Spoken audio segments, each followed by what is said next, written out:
Good afternoon and welcome. Welcome to our historic 1935 model church, built by Laura Moore Knight. Some of you know the story, some of you don't. If you don't, I'll tell you later. We're not live streaming this year. You may have noticed that. And we did that because in the previous years, when we did live streams, it would have a hiccup. And that's fine normally, but with all of the equipment that's attached to get the live stream out, the hiccup shut all their stuff down, and they had to reboot it. And by then, the people on the other end couldn't get in or gave up trying to get in, and so they weren't there. So this year, we're recording it, and we will post it later today on talksatInspire.org, and you can watch it again or have your friends watch it at their leisure. So welcome to our 2024 Spiritual Summit. Healing Solutions to Life's Challenges. We have a bit of a treat for you again this year. Andrew has been, this is your third time? Fourth time? One time was interesting. It was pre-recorded and posted as live, so we had the speakers on their pre-feed and Andrew on his pre-feed and me on a pre-feed that I really didn't like doing because I don't like teleprompters, but we did it. So this year, it's all live, so what you see is what you get. And I would I'd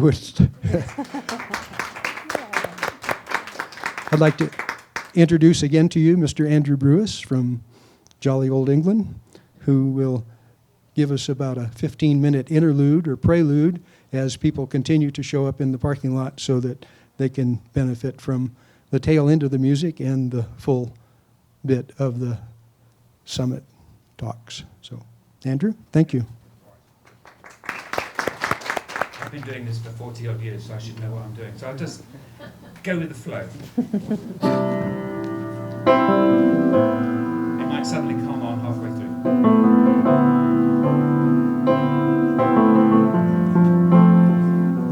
Oh, dreamily, I dream for joyful waking. Oh, captive, rise and sing, for you are free. For Christ is here, all dreams of ever breaking, unloosing arms of all captivity. He comes to bless you on his wings of healing, to banish pain, wipe all tears away. He comes anew to humble hearts, revealing the mounting footsteps of the upward way. Love comes to give you joy for desolation, beauty for ashes of the vanished years, for every tear to bring full compensation, to bring you confidence, confidence for all your fears.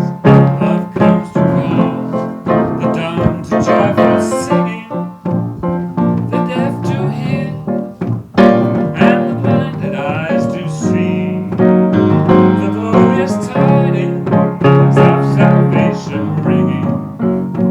Oh, captive, rise, thy Savior comes to thee.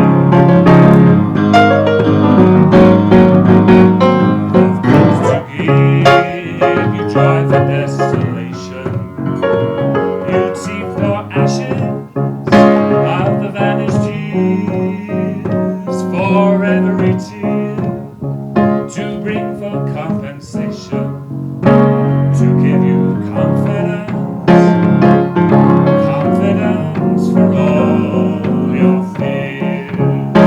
Love comes to call the dumb to joyful singing, the deaf to hear, the blinded eyes to see the glorious tidings of salvation.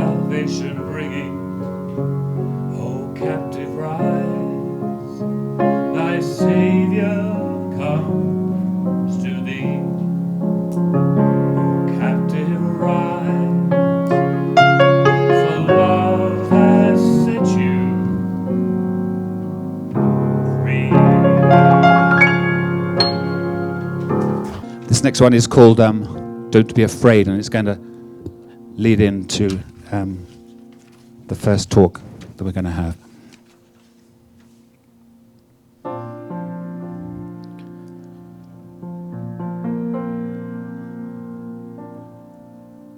Don't be afraid, for I have set you free. I've called you by your name. Don't be afraid. Don't be afraid, you are mine. When you walk through the waters, I'll be with you. You'll never sink beneath the waves.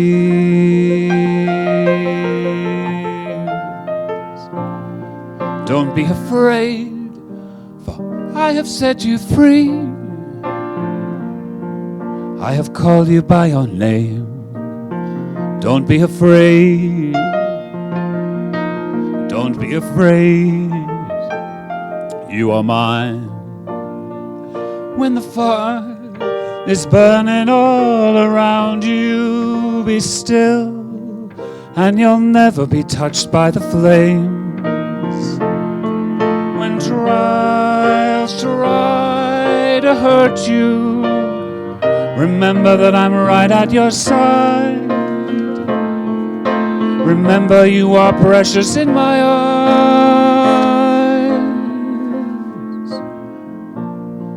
Don't be afraid, for I have set you free. I have called you by your name. Don't be afraid. Don't be afraid. You are mine.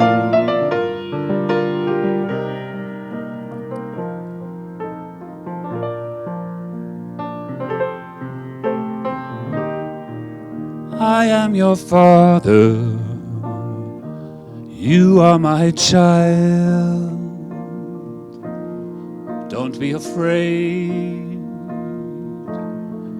Don't be afraid. You are mine.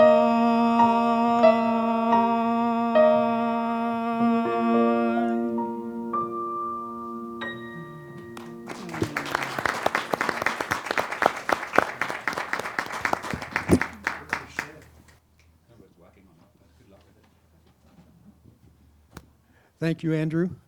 For those of you who don't have any of his CDs, he has some for sale on the table when we take a break. AndrewDBrewis.com. Is that right? You can find him on his website. So, again, thanks everybody. You all don't have to be on that side of the house. You know, you can fill some chairs over here and be less warm. I do have windows open. So, welcome again. Our first speaker today is Lisa Troseth. She's a teacher and a practitioner from Rogers, Arkansas. And if you've been out and seen the promotional material on the internet, you've read her bio. If not, I would encourage you to go do that. I'm not going to read it to you, but I have it. Some of you are interested in the penetration that these talks get, so I have some numbers. In August of 23, when I did the count, we had 106,643 views. A view doesn't get counted on YouTube until you watch it to the end. In February of 24, we had 115,494. And just 2 months later, or 3 months later, May, before this event, we had a growth of 5,889 just in that period, for a total now of 121,383. So the word does get out, and some people watch it more than once, but that's still a fair number of people that get penetrated, where the sound, the video gets to them. I'm not going to say anything controversial this year, so Steve doesn't have to heckle me from the audience. For those of you who don't know, Steve Weiss is the Committee on Publications for Nevada. We live in Nevada, so I have a connection with Steep, and then the church is in California, so I have connection with the California COP too, so Northern California. So Lisa Troseth, welcome to Lake Tahoe. We're glad to have you, and you may have it.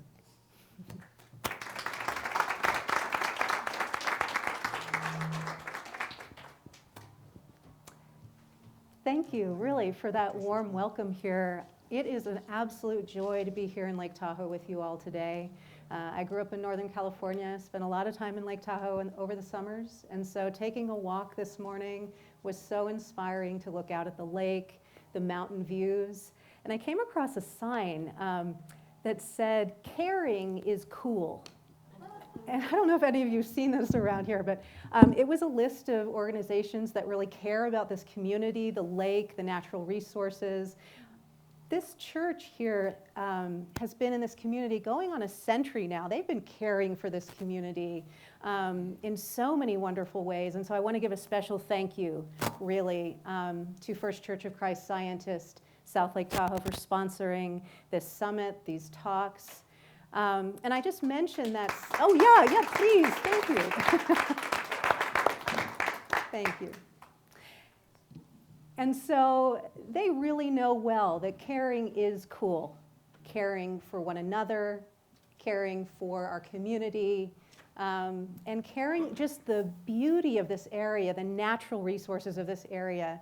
There is so much care for that so that we can all enjoy that. And it just got me thinking about something that an environmentalist by the name of Wangari Maathai said in a Nobel Prize speech that she gave.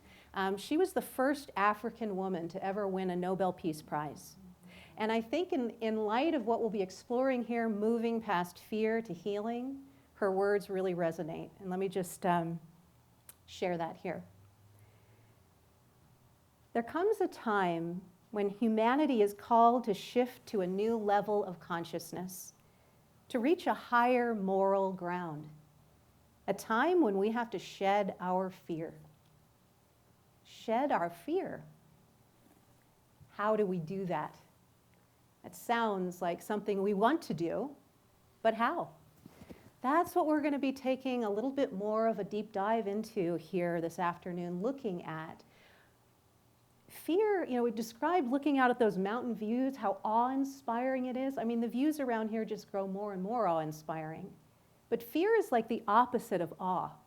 It feels small and limited, and like we're not looking up and out and experiencing life freely, fully, experiencing life with just a free sense of love, experiencing it, sharing it, experiencing life with just a pure, steady sense of peace and joy and security. Because if we're struggling with fears of any kind, whether they're little worries or bigger panic or phobias or whatever shape it might come, let's really think about what is a view of life, a view of love that can help lift us up and out of that, beyond that. We'll be looking at, there is just a great view of life and of love that can move us to experience this steady sense of peace and love, not only in our lives, but so that we can go out and actually help others experience this as well. And so we'll be looking at all of this through the lens of the teachings of Christian Science. What Christian Science teaches about why we don't have to live lives trapped by fear. And a quick definition of Christian Science here. It's a way of practicing Christianity that practically explains and shows us that we can actually experience the very peaceful living and the fearless loving that Jesus' life shows, the consistent healing that his life exemplifies.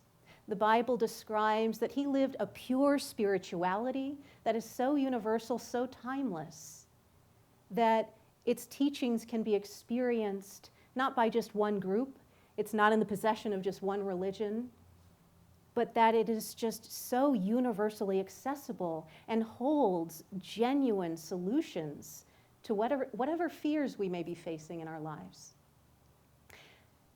His life shows us that we are not struggling through life all by ourselves, just fearfully trying to figure things out all by ourselves. but that there is a great good. There's a universal love that we can experience a constant connection to. And that, how do we do that?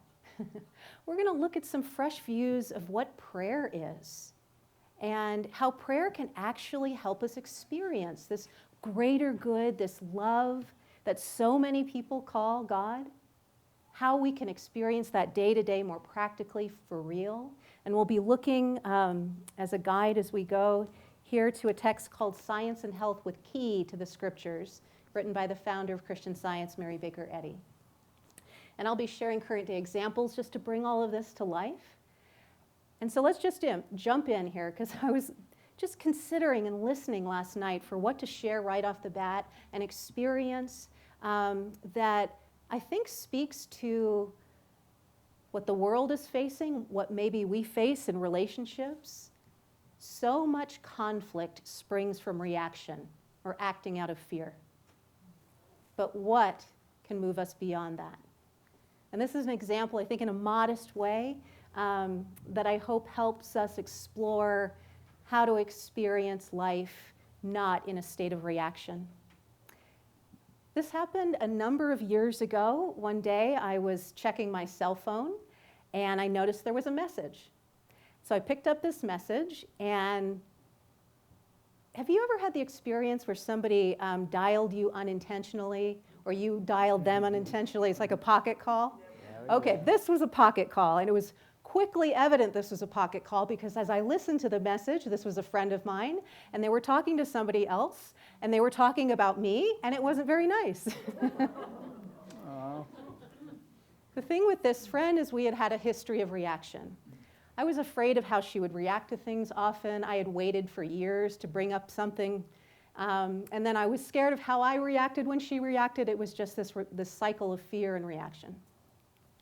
This was a sticky situation. I didn't know quite how to respond, but I didn't want to go down that road of reaction anymore. And so I paused to do something that it's become more and more a way of living. I paused to pray. And as I just paused to listen for something beyond me, guiding with a sense of intelligence instead of just reaction. I would describe it didn't happen in an instant, but it was this feeling of genuine love. It was a feeling of peace. It was a feeling like there was this big love that was both embracing me and my friend in a great big hug, no matter what had happened. And I felt this genuinely. I didn't have to try and make myself feel this, or just try and think a little bit better about the situation. This was like flooding my heart, this genuine love flowing for my friend. And it was with that, there were some ideas for just how to call, what to say, how to assure them that I just love them no matter what. And that was the end of that cycle of reaction in that relationship. There was a genuine, intelligent, loving way of relating that has characterized that relationship ever since. And something wonderful, too, that also happened as a result of that prayer. That week, I'd been struggling with a health issue that I'd struggled with for years since I was little. Periodically, sometimes in the year when it was cold or I was going through what people would describe as maybe stressful times, there was this kind of big sore on my lip that would appear, and it didn't look very good, and it felt like I just wanted to hide away and not face anybody. And I was struggling with that this week, that I encountered this situation and prayed about it. But after that prayer, it was soon after that sore went away and it never came back. And the thing about this is I'd been struggling since I was little with this because it looked like I had picked this up from a family member. They'd been seeing a dermatologist who had said, well, we could, manage this with medication, but it's really something that can't be cured. And it looked like I had picked that up, and this was so freeing. what had happened in that experience of prayer that both brought this reconciliation, this freedom from fear and reaction, this genuine sense of love, and resolved a health issue? What came alive about the nature of God that could do that? Well, I just began to touch on this experience of love that was larger and fuller and more all-embracing, a love that was really saying, God saying, this is what I am. And I think this understanding, this experience of God being love is something that a lot of people say, yes, I can understand that. Many children often that I've chatted with or I've read interviews with kids, when they're asked about what do they think about God, so many of them point to this idea of God as love. I have a book at home that is a collection of children's thoughts on God, and the author interviewed children from all walks of life, many different backgrounds, and she asked them about their experience of God. And one of them said, God is friends with everybody. That is such an inclusive view of God's love that nobody is left out. And this is an understanding of God that is really deeply rooted in the Bible. There are many ways that the Bible points to this all-inclusive nature of God's love. One of them that is my favorite is in the book of Psalms. It says, "The Lord is good to everyone. He showers compassion on all his creation." Compassion or love, that's a poetic image of God's love being showered throughout creation. When you think about the gentle showers, they're not picking and choosing who they're falling on. This relates very directly to something that Jesus shared in what's called the Sermon on the Mount. That's a core collection of his teachings. And he pointed to God's love being like the showers or like the sun that just shines unconditionally on all. And so, as I mentioned, this understanding of God as love, an inclusive love, an unconditional love resonates with so many of us. But what about those places in the Bible that describe God as not so loving? Anybody heard about those or come across those before? You know, people have described that as pretty off-putting. But a wonderful way of seeing the Bible is as this growing record of people's experience of God. That God's love has been making itself known over the centuries. The Word of God has been speaking and sharing this nature of what God is as love. And people have been experiencing it more and more and growing in how they've been articulating it, to the point where God is described as love itself, an even perfect love that casts out fear. And in this context, perfect love is not a perfectionism. It can be understood as this: God is total love, that everything in God's nature must sync up with what's loving, that there wouldn't ever be anything in God's nature that would be spiteful or hurtful or harmful or anything that we would need to be afraid of ever. And this is what the teachings of Christian Science really bring into focus, that love can be understood and experienced and proven to be the very governing principle of all existence. And this idea that we can experience God as principle, let's look at that a little closer here, because principle might be a new way of considering the very nature of God and divinity, what deity is. There's a way in the Bible consistently that God is described as this governing order. And one way I love to think about this is, you know how all the planets continually revolve around the sun? I mean, isn't there an underlying sense of principle to that? There's an underlying order. There's a harmony to it. It's not sporadic. It's not coming and going. There's a constancy to it. It's really pointing to God's nature as principle, or another way of saying this, we can understand God as the very fundamental governing reality of all being. Truth itself, life itself. Wonderful way that the Bible describes God as life, for example, is God is where we live and move and have our being. I mean, that's conveying we're living and moving and having our being in God all together. And a way of illustrating this, I think, is a sweet story I read recently. It was in a children's article, and it was narrating this conversation between two fish. And one fish is talking to the other fish, and the one fish says to the other fish, "What is this ocean that everybody keeps talking about?" Now, this is a very boundless expression of God being all being, divine love, divine life being all there is, that there isn't anywhere that we could ever go, that we would ever be outside of God. But this is not, the Bible isn't describing God in pantheistic terms. Like, for example, there's a description that God can be understood as an infinite divine mind. One way the Bible describes this is that if we tried to count all the grains of sand on all the beaches everywhere, we couldn't ever come up with the quantity of God's thoughts. I mean, what is that conveying about God's nature?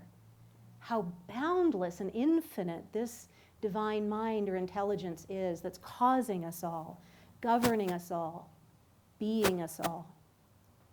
And so this is just beginning to describe a little bit of what I was really yearning to experience more for real as I paused to pray in that earlier experience I described. Because prayer, in a nutshell, it is really a willingness to turn to God, turn away from being so consumed with the fears, the worries that we may be caught up in about us.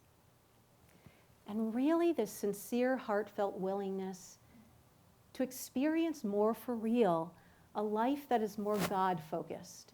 Let me open this up a little bit more in terms of how, in that Sermon on the Mount, that core collection of Jesus' teachings, how he describes how to pray in a really practical way. For example, he shares that when we pray, it's not about all the words that we say. So we don't have to be afraid about, did I get all the words right? But prayer is really about, where is our heart? Is it really just with our whole heart are we seeking to know that there is this loving, divine presence, this everywhere presence of good that is real and right here and now to be experienced, that is guiding and governing? And so as we pray, we're willing to do what Jesus described as going into our closet and shutting the door. That doesn't have to be a physical space. And sometimes that kind of sounds like, well, I need to be somewhere far away, very quiet, to go into my closet and pray. And that sure can be a wonderful place to pray. But what about the day-to-day things that we encounter, some things that we may struggle with worries in our days? Going into our closet and shutting the door can happen when we're facing any situation in a day. It's just our willingness to give our wholehearted focus and attention to listening to that loving wisdom that is constantly coming from our infinitely intelligent divine source.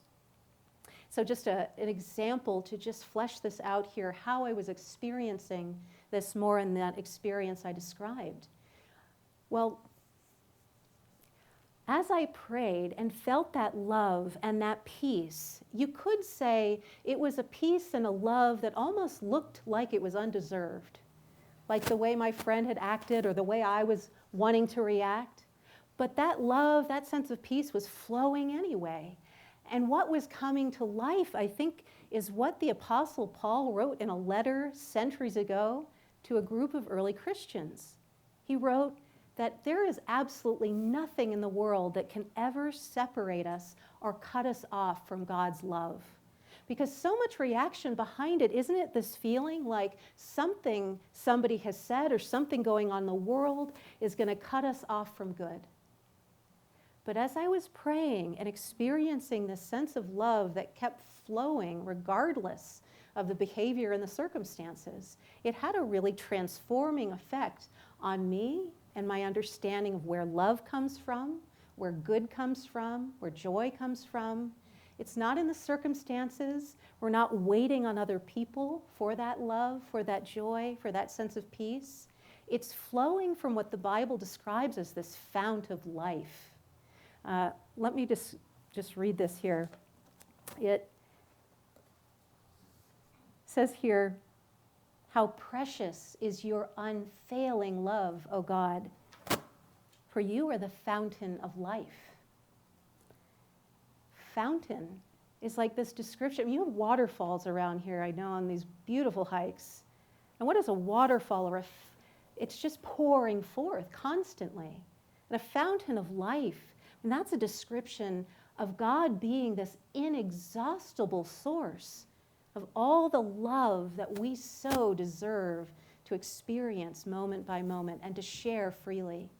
That there is a bigger source, a universal source that is constantly pouring forth all the peace that we need, all the good ideas that we'll need in any situation, for example. And so it is so normal and natural for us to be experiencing peace no matter what, to be experiencing and sharing love no matter what. It's pretty common for people to say, well, fear is just a normal part of who we are. And so maybe all we could ever really hope for is to seek better ways to manage it.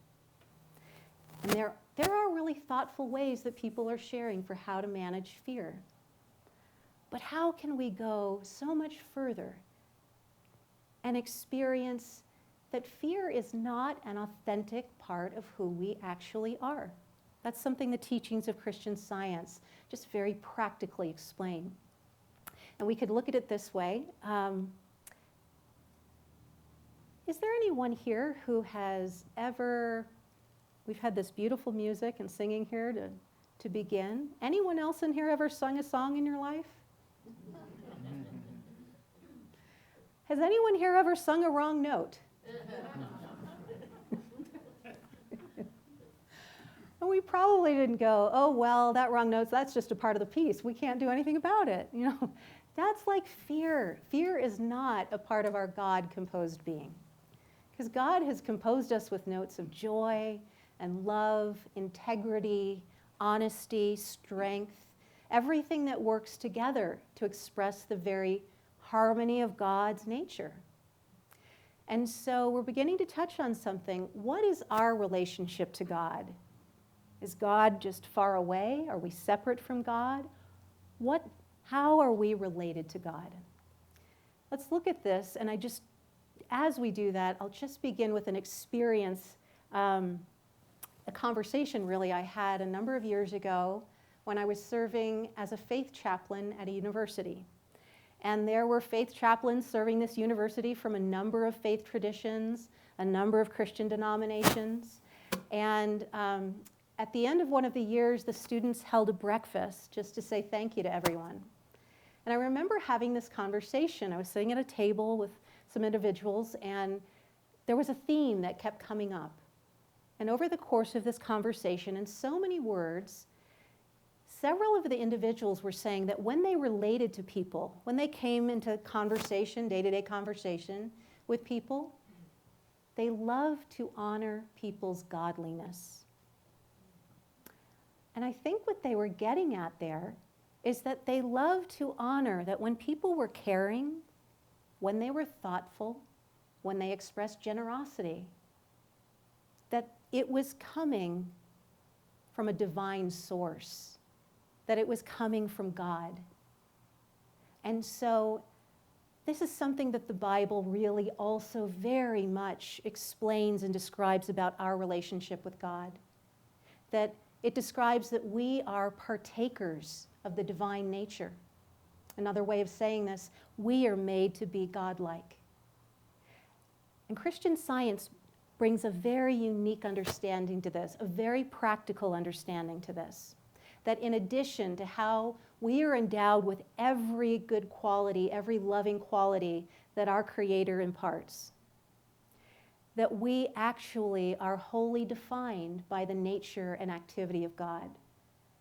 Much like a sun ray is wholly defined by the sun. This is not to say we are God, but divine life, divine love needs a way of expressing all that it is. Like, for example, the love that is God couldn't express its boundless capacity to love without each and every one of us and all creation. And so this is something maybe that answers a question that several people have asked me. Well, isn't fear a good thing because it keeps us alert? It keeps us wise about what to do or not to do. But what we're looking at, what is the true source of alertness or wisdom?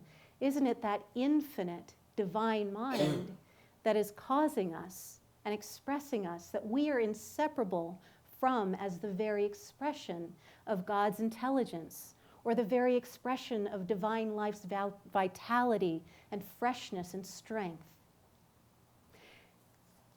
This is really getting to the core and the heart of what was so freeing in that experience I described, the healing I experienced, understanding that we are not defined by the world's scary narratives. We're not living really in a state of reaction to that we are not defined by that's just my personality, or human history trying to say this is why you behave and act this way. We're not even defined by thinking like a body defines our feelings or our action or how we behave, that we're just wired to react in a certain way. But this understanding that Christian Science really brings in a very practical way into focus is that we are wholly defined by God. We are wholly defined by our divine source. Again, like a sun ray is wholly defined by the sun. That ray does not shine all by itself. There is a source to its shining, its very substance, all that it is. And we can really, through prayer, begin to prove and experience so much more day to day that our capacities, our very substance, our nature, our whole being are wholly God defined. And let's look at just a specific application of this. I was reading some research not that long ago. A professor at a major research institute here in the United States was sharing that change is happening more rapidly these days than any time in human history. Change can sometimes be described as something scary, stressful. There's lots of uncertainty.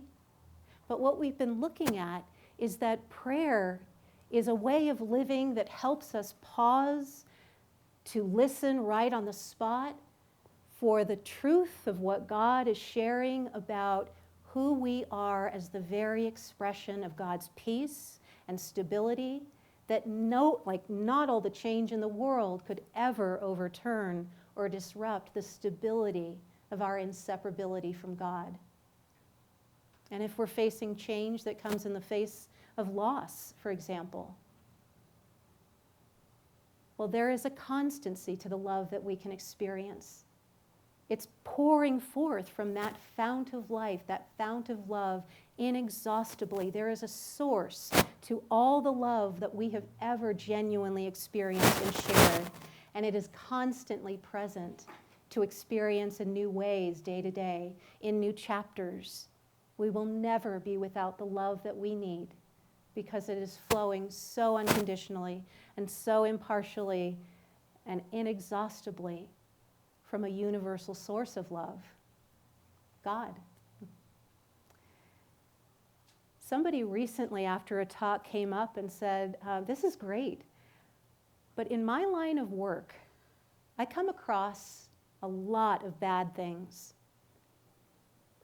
Addiction, abuse. How do you deal with that? I assured him Christian Science was not about ignoring problems, but it does show us what can lift us up and out of them. And one way we could consider this is, again, I love these music analogies. Isn't musical wonderful? Yeah. Well, if we were learning a new song, let's say even singing it or playing it on an instrument, sometimes as it first comes out, it's not coming out as it should sound. But if all we looked at were the wrong notes and all the discord, we wouldn't really learn that song as quickly. We wouldn't know what it really sounds like. That's sometimes how we approach our lives or how we see the world. We're looking at the discord, the wrong notes, and feeling like, well, that's just the way it is. What can we do about that? But there is a model that we can look to. There is a model, I would say I look to constantly as the ultimate expression of what it looks and sounds like to live a life in tune with love. And that is Jesus' life. Just he lived so at one with love and what he thought, what he said, what he did. He was this pure expression of that perfect love that casts out fear.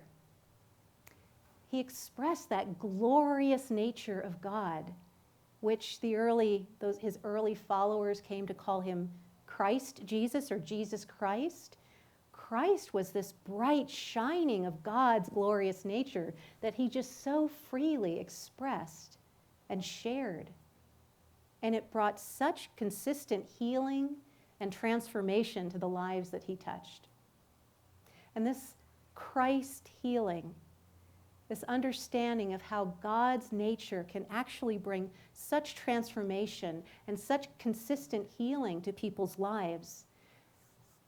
This is something that he assured humanity that we would understand how we could experience this, how we could actually go out to prove this more fully. And that's where this is probably a really good segue to introduce this text, Science and Health with Key to the Scriptures. If you're not familiar with this text, it was written by the founder of Christian Science, Mary Baker Eddy. And this is a text that goes deeply into how we today can experience, share, prove the very practical nature of God's love, Christ healing. Let me just read a highlight here from the text. It is not well to imagine that Jesus demonstrated the divine power to heal only for a select number or for a limited period of time, since to all mankind and in every hour, divine love supplies all good. There are a lot of alls and everys in that sentence. It's describing that this healing nature of God couldn't just be for just a few people a long time ago. That it is so boundless and it's an everywhere presence that it can be so practically proved and experienced by anyone, anywhere, timelessly, today. And how did Mary Baker Eddy come to be writing about this? I mean, who is Mary Baker Eddy? A place to begin, just to share a little window into her character, her legacy. I'd love to just share a few highlights from tributes that were written about her at her passing in 1910. These were written in newspapers around the United States and around the world, and just a few here that I'll share. One comes from Harper's Weekly that said, Mary Baker Eddy was an extraordinary pioneer. The Boston Traveler wrote, she was one of the world's great benefactors. The Asheville Citizen said, she was a woman of rare moral courage.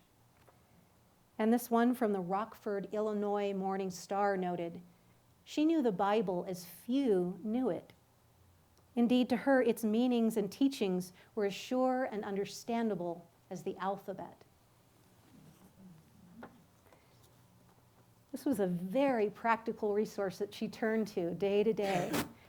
And this was something from a very young age that she learned to live a life of prayer. She was raised in a very devout Christian family. Her family was a member of the Congregational Church, a Christian church. And the pastor of that Congregational church described Mary Baker Eddy really as a deep thinker. They had deep conversations about the nature of God. And as a teen, she even challenged very scary or fearful depictions of God. She challenged exclusive and punishing views of God. And her understanding and experience of God kept growing, and to the point where when she reached mid-age, she had a profoundly transforming experience of God that brought her healing at a time of great need. And it opened up the Bible in a way that she had never quite seen it before this way. It opened up those accounts in the scripture that have been described often as miraculous. But what she experienced through that healing of the nature of God, it opened up this realization that these experiences of healing that people have described throughout the centuries are not miracles, but they are actually illustrations of divine law in action that we can continue to understand, experience, prove more consistently. This was her discovery of what she came to term Christian Science.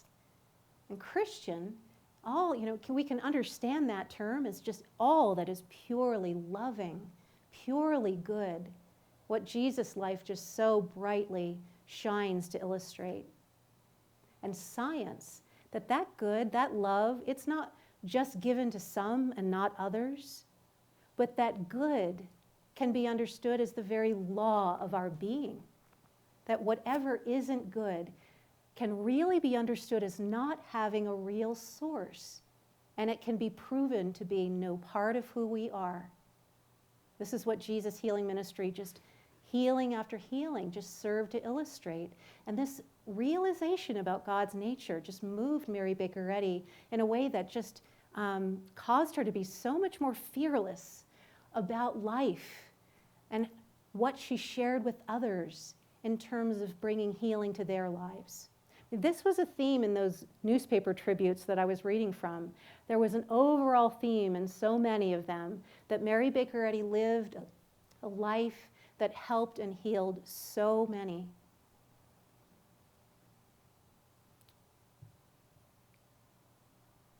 But it wasn't just about her and her personal experience that was coming to her. There was this dawning realization about the nature of God and how it heals that could be shared more scientifically with humanity in a way that anyone could access it. And this is what she dedicated the rest of her life to, really writing and honing and sharing. This book, Science and Health with Key to the Scriptures. It's this how-to of how to experience the kind of healing that Jesus so freely probably is the ultimate example of how genuine healing can happen, but he taught others, and others since have experienced healing in this way. But maybe the record over history had been fairly sporadic in terms of how Christian healing or Christ healing had been experienced. But this was something Mary Baker Eddy was saying, we can open up more of a practical understanding of this. And she wrote a whole text on how that can be experienced. And a simple, maybe day-to-day way of relating to this is I am always grateful when I don't cook often, but when I'm about to cook something, I often look online for how to approach cooking this. And I'm so grateful that I have this expectation this is not going to be hit or miss. People have tried this. It's been tried and true. And Mary Baker Eddy described the Bible as really having the recipe for genuine healing and how it happens. And she gave us this, this is like what we can look to. How does genuine healing happen? How does Christ healing happen? How does God heal? This is not formulaic, though. I have a very dear friend who's a chef, and she describes when she cooks, the main ingredient is love. And that is so key to all healing.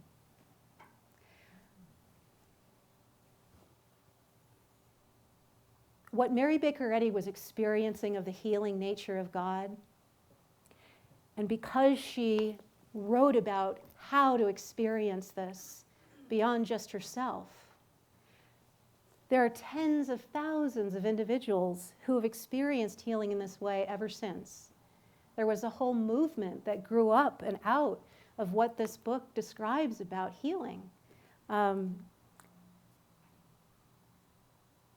There are weekly magazines called the Christian Science Sentinel, for example, that weekly share just people's genuine experience of experiencing God, more of a certainty of God's nature and presence that has brought healing and transformation, reconciliation to different situations they might be facing. This church here, I've chatted with a few of the members, it's in recent years, everything from what had been diagnosed as terminal cancer, to an injured jaw, to a broken bone that was jutting out, and the very next day it was all aligned and this individual was moving their arm freely. This is not beyond the day-to-day Joe. This is so accessible and real and present. And what I love about the way of praying that has been really practically opened up through Mary Baker Eddy's discovery of Christian Science is that it really shows us we can be so much more courageous in what we expect from prayer and how we experience it. And let me just share another example to bring that to life, to illustrate that. This is an experience of a good friend who was going through a really rough time. He was taking care of his wife and his daughter at a time that they were facing things that looked so overwhelming. My friend was just describing he was overwhelmed with concern and fear, and he was going through what a lot of people have described a very stressful time. He called me one day and he said, "I'm in bed and I can barely move. I've had back trouble for a lot of years, but this has just become beyond what I could deal with, and every time I try to move even slightly, there's too much pain, and so I'm just in bed and I can't get out." And he wasn't, this wasn't out of the blue. He was calling me in my professional role as a Christian Science practitioner, a practitioner of Christian Science healing, who is somebody who is available professionally to pray with anyone who's seeking healing. And when my friend called and asked me to pray with him, I assured him I would love to be praying. And when we got off the phone, I had to struggle with my own fears because this felt scary to a degree. But as I was even willing to pray, the fear just fled because it helped me remember this was not about me. This was all about God, and just the willingness to listen for God's direction, listen for the love that was imparting the ideas that already had met this need for my friend. And I was willing to listen, and I knew that that divine love was communicating freely and fully to my friend as well. And so my friend called back the next day, and he said I was able to get out of bed. He was so grateful. There was more to go, and he said, keep praying, and so we did. And soon after we began praying, he said he experienced God in a bigger way. He experienced God as life in a fuller way. And a way of describing this is, when we look up at night and we see the stars, and sometimes people have described this feeling of like awe, what holds those stars up? That's just pointing to what my friend was experiencing and sharing, that there was this great life that was holding us up as its expressions, holding all of us up, caring for each and every one of us as its very expressions, supporting us, and that he wasn't all by himself just trying to cope. And it was after that realization, he said he felt this tremendous burden just lift. And something shifted in his back. Something had been out of place. And something shifted and everything was aligned. And he was freely moving, pain-free. And this was over like 8 years ago now.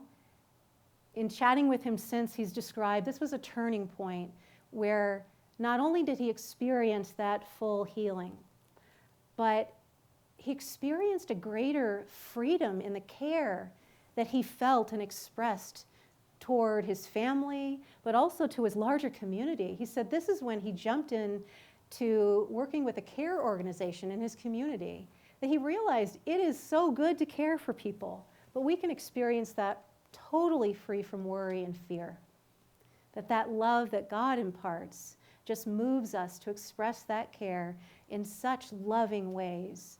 It just freed him so much more from letting his life be held back by fear. Let's look at this more closely, step by step, because this is a very different way of looking at healing, I know. And we may want to just start and hone in on where my friend experienced God, this life, divine life, in a bigger way. Because a little bit of, I think, in a modest way, what he was experiencing is something that Jesus is quoted as saying, and he lived this: I don't do anything by myself. Something that brought this to light in a fresh way in my own experience was a conversation I had with a young 6-year-old. And I tutored for a number of years as a reading tutor in an after-school program. And one day I was reading with this little girl. We were reading a picture book, and there were characters in there. And on the certain page, there was a character that was doing something very active and jumping up.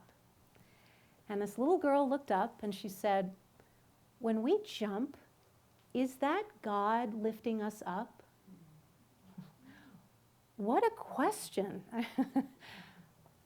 Behind her question was, are we just all by ourselves doing things? Or is there something bigger moving us, animating our capacities?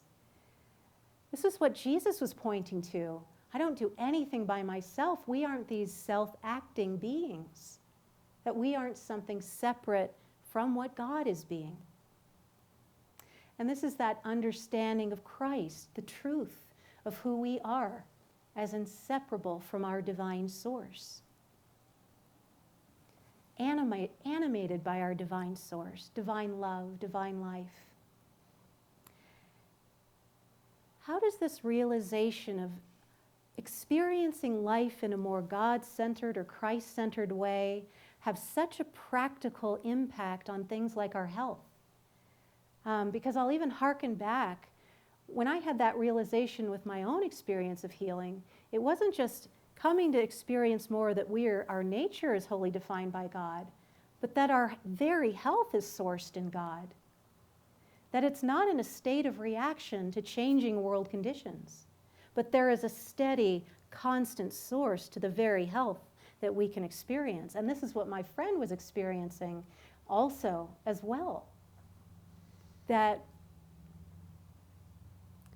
health, a lot of people, I think, would agree that fear is not healthy. I mean, there have been more and more studies that are saying that fear or stress has an impact on our health. And there was even the Journal of American Medicine wrote about how something like 60 to 80% of primary care doctors' visits are stress-related. And I'm mentioning this because it just begins to point to there being a more mental nature to our health and maybe our larger experience than we've considered before. But let's look at this through the teachings of Christian Science, because Christian Science isn't just thought affects the body. Christian Science explains that there is a fundamentally different way of understanding and experiencing the very nature of life itself, beyond just a physical perception of life.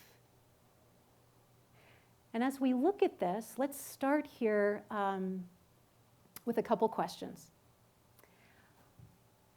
Could I ask everyone who'd like to join in here, could you draw the shape of a rainbow with your hand or however you'd like to?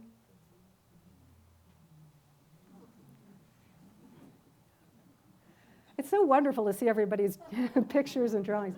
This is great. Okay, good. If somebody had asked me that several years ago, this is what I would have drawn. But there were a couple here that went like this. I was reading National Geographic, and apparently every rainbow there has ever been or ever will be is a full circle. How is that? Well, there's a beautiful YouTube video online that is a helicopter pilot who's flying over Waimea Canyon in Kauai. And he's taking this footage of a full circle shape of a rainbow. How is it that he's seeing that and we tend to only see half the rainbow? He had a higher perspective. And that, you could say, is like what my friend and I, as we were praying, we were just really opening our heart to what is God's view? How can God's view give us more altitude in what we are seeing and knowing and experiencing of life? The fuller view, the fuller picture. I think it's what Jesus was describing when he said, I am come so that you can have life and you can have it more abundantly. Because often a physical view of life can look very scary and small and limited. Like a physical perception of life is inherently limited. It begins and it ends, and somewhere in there it looks like it breaks down. But what Jesus was saying about experiencing life more abundantly, there is a bigger view of life that we can see and experience and know. The view of life that God has. And that is where prayer comes in. Let me read something that Mary Baker Eddy wrote in the very first chapter in her text, Science and Health. It's titled Prayer. And she wrote, prayer cannot change the science of being, but it tends to bring us into harmony with it. I heard somebody describe recently that sometimes when we pray, it feels like when we pray, it's like pushing a button and then God snaps into action. But what this is describing about prayer is that God's action, all that God is being, the full circle of that science of being, or the reality of God's all-being, is constantly, already, fully in action, like those planets revolving around the sun. The full harmony of God's action and being and nature can be experienced more and more through prayer, that we can see prayer gives us more of that altitude, that perspective that brings our view more into harmony with God's. And this has a very consistent, practical healing effect.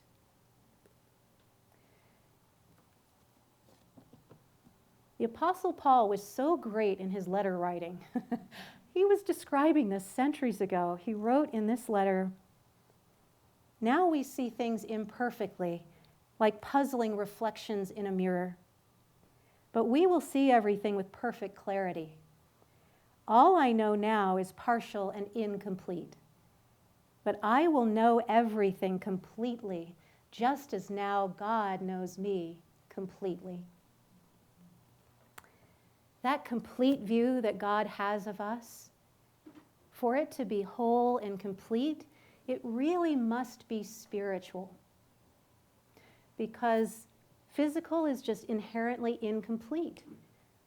It's the very opposite of what spiritual is, because spiritual is everything that is lasting about us, everything that flows from God.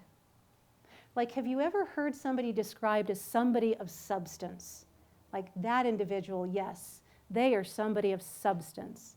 That's not describing them physically, but it is describing something so real and substantial about who they are that really flows from that universal source that is God. And so this is just beginning to touch on how prayer can help us experience more of what it really means to be spiritual.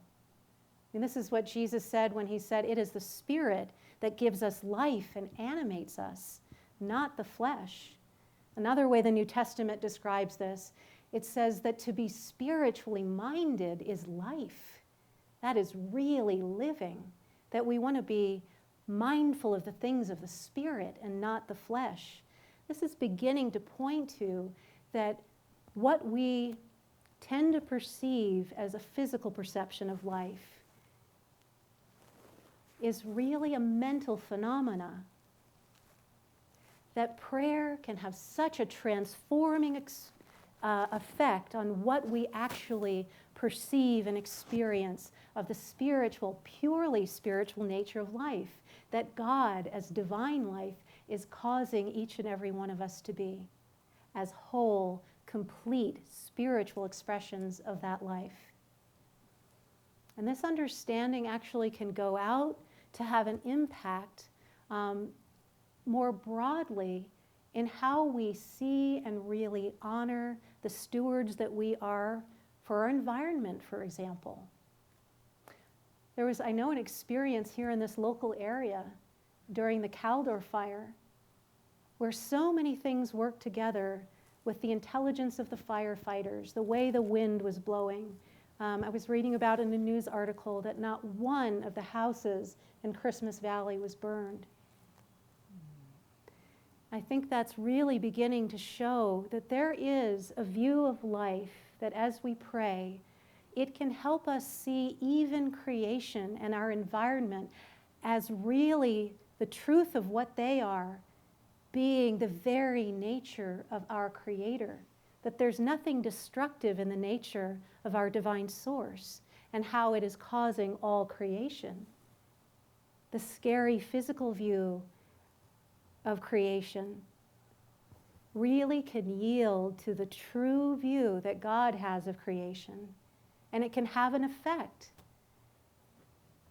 in maybe how we approach things more wisely, how extremes of weather, we don't consider them a norm, but that's something that could yield to a truer view that the perspective of God is seeing and knowing and upholding.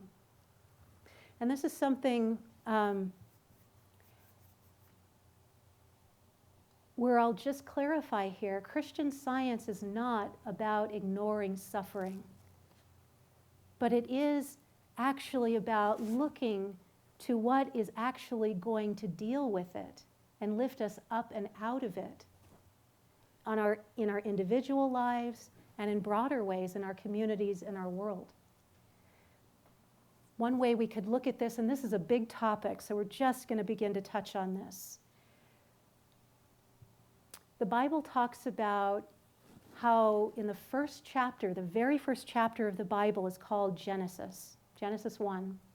It talks about how all that God causes and creates, he looks out and sees it very good. Well, God's view can expose evil as baseless.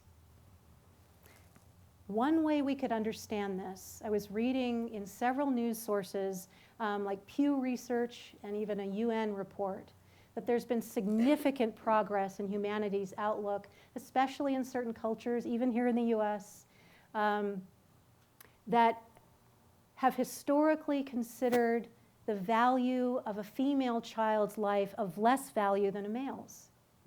That humanity is making great strides in moving beyond that false outlook. And that false outlook had been something that had caused a lot of suffering. But to deal with the suffering, you have to deal with the false outlook. And this is something that Mary Baker Eddy put into words here when she wrote,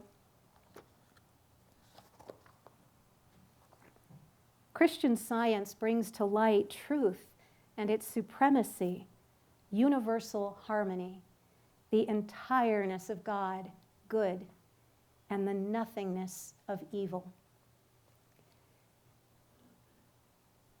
God's view exposes evil as baseless, and it exposes whatever is unloving as not having a source, something that can actually, this view of pure good, of pure love, that divine truth holds of each and every one of us and all creation, is something that really can free us from so much fear and move us to go out and so much more fearlessly love one another. And there's just one more example of healing that I'd love to share here today. It's a shorter one than the first two I've shared, so we're We're finishing up soon here, so thanks for sticking with me. This is an experience that a friend and a colleague of mine had when she was teaching a Bible class in a maximum security prison camp for guys who were about 14 to 18 years old. And they were too young to go to prison, but they were in this camp for very serious crimes. And my friend was teaching this Bible class every week, and in there was a guy who had been known in the camp as generally aggressive. He was angry about life. People were afraid of him. And one day in this Bible class, my friend said she was teaching, and he started harassing her in a way. It got to the point that she needed to ask him to leave the class that day. But she said she didn't just leave it there. She prayed for weeks about this. She didn't want to just accept the world's view of this young guy. A lot of the staff there had really just given up on him. And as she prayed, she was really reaching out in prayer, just wholeheartedly, to see more of God's view, that holy, good spiritual view that God has. And the next time she showed up to teach that Bible class, the staff there said, "I'm sorry you came all this way, but there's a holiday coming up, so we're not going to call the guys together for class." But the young guy who had given her a hard time, he showed up. And he said, "I'm here for class." And she said it was at that point that she really needed to live what she had been praying. Because there wasn't going to be a guard available, and it was going to be in a room she was unfamiliar with. She wasn't going to be naive, but she wasn't going to make a decision out of fear. She was going to pause and pray right there on the spot and listen to be led with love, with intelligence. And she really felt peacefully that this was right to go ahead and have this class. And right off the bat, it was evident that there had been some changes going on with this guy. He was more engaged in the conversation. And it was after that class, steadily, the staff described him, he just became a whole new kid. And it happened so quickly, like the psychologist in the camp couldn't explain it. Just based on his background and how he'd been behaving in the situation. And they actually gave him opportunities to teach a skill to the other guys in the camp. He became like a role model, and this all led to his release. And before he was released, he asked to see my friend to thank her. He said, "You don't know what this is going to mean to my life moving forward." It wasn't so much what she said. It's just really the prayerful view she was holding and loving and honoring. Well, we may not all be in an exact situation like this. But if we're in situations where we're tempted to be bullied by fear or a fearful view of somebody else or groups, how is it that we cannot let fear be in the driver's seat, but we can actually be more of a healing influence? I think that's really a gem at the heart of my friend's experience that anyone can practically put into practice. It's really this willingness to not let the world define our view of one another, these limiting labels. But looking more, prayer keeps turning us more and more Godward to understand who we are and who we all are genuinely. And so as we pray in this way, prayer actually brings our understanding of one another into what's called being more rooted and grounded in love, being rooted in Christ. That the truth of who we all are as inseparable from God, as the very expression of God's nature, is fully present everywhere, with everyone. It's that Christ view that really brings such healing and transformation. Jesus described what's evil, any behavior that just isn't good or loving. Well, that's a lie. That is not the truth of who we are. And so my friend was just prayerfully standing up for her right and this individual's right to experience the truth of the goodness that we really are, that law of good, the law of God's good nature that really governs and animates and defines our nature. How is it that when we pray, it can actually go beyond us and help another. That's what my friend, she was willing to pray in that situation. It was like in a dark room of fear, it was like praying was like turning on a light. If we were all sitting in the dark here, and even one of us had a light of some sort, and we were willing to turn it on, wouldn't it help to shed light for everybody to some degree in the room? Well, as we're willing to pray and let God's view illumine our view of ourselves, of each other, God's view is like a light that is brighter than any lantern. I mean, brighter than the sun itself, you could say. And the light of how God is seeing us in the pure light of good and the pure light of love, well, that can't be contained. It is everywhere being seen and known. And even one of us, and you can't even, the group of us, and more as we're willing to let God's view illumine our view of our communities, our families, our world, it makes all the difference. It's helping to shed a light for humanity on the real Christ view of who we are that's really at the heart of what keeps moving humanity forward. That's what Jesus said we could be, a light in the world. It is the light of Christ that really keeps shining brighter and brighter, keeps transforming hearts, communities, to share what, I'll just sum up here what is written here in 1 John.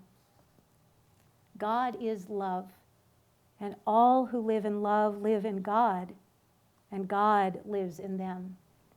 Such love has no fear. The light of love is truly everywhere present and cannot be darkened by fear. And that's something Mrs. Eddy, in her Key to the Scriptures, wrote about. Fear never stopped being and its action. Fear is not a power or reality to hold back the all-being of God.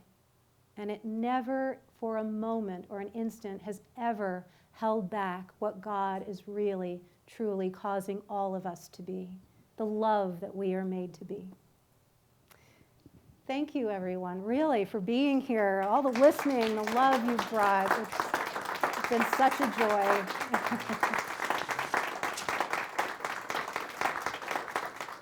And there's more to come. Thank you, Lisa. Sure.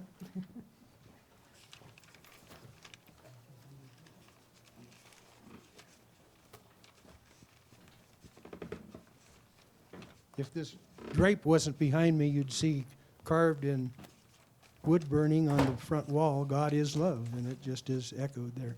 So thank you very much for that.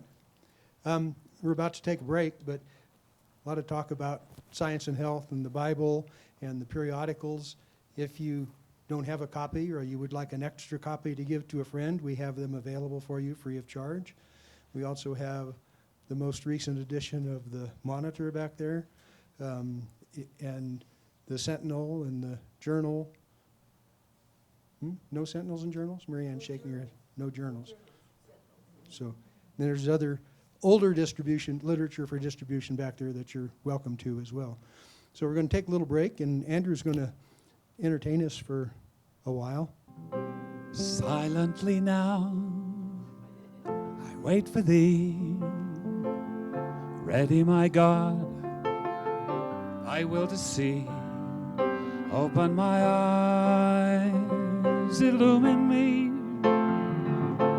Spirit divine, open my eyes. Open my eyes. Open my eyes.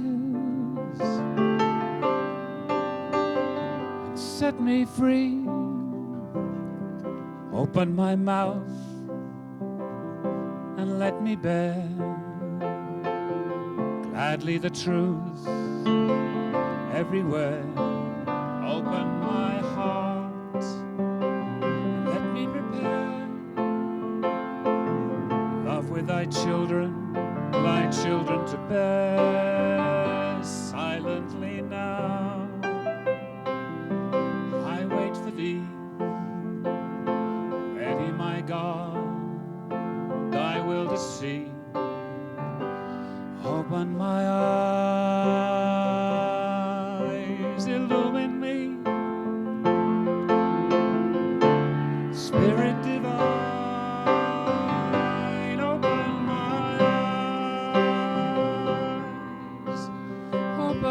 my eyes, open my eyes, and set me free.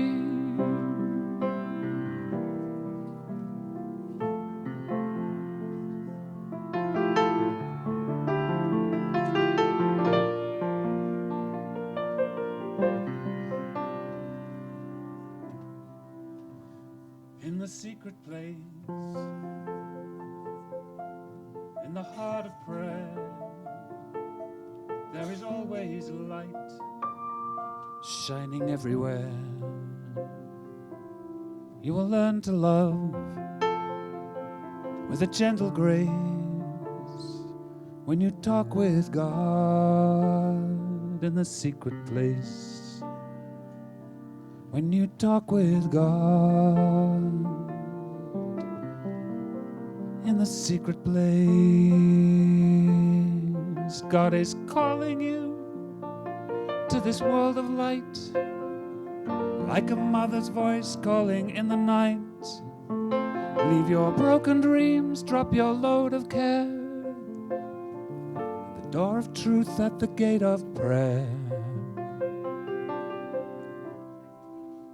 In the secret place, in the heart of prayer, there is always light shining everywhere.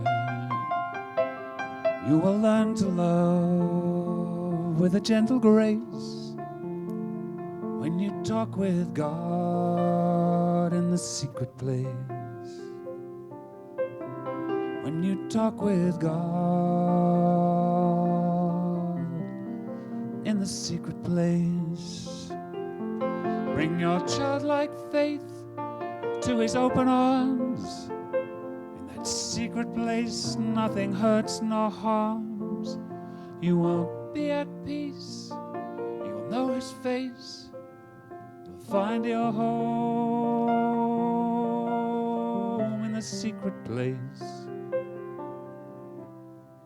In the secret place, in the heart of prayer, there is always light shining everywhere. You will learn to love with a gentle grace when you talk with God in the secret place. When you talk with God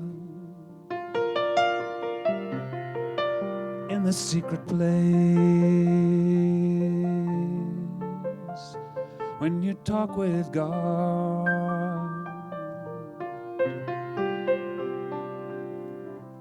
in the secret place. This next one is a song called Inhabiting Eternity, and the lyrics are by a Christian scientist called Peter Henneke Heaton.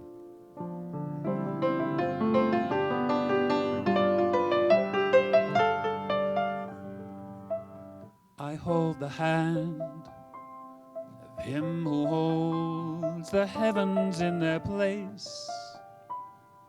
I speak with him who quietly speaks with whirlwinds face to face. And I light my seeing from the lamp that lit the sun and moon. And I ground my thinking on the rock from which the rocks were hewn. And I hold the hand of him who holds the heavens in their place. I hold the hand of him. No, I eat the bread of him whose bread gave multitudes to die.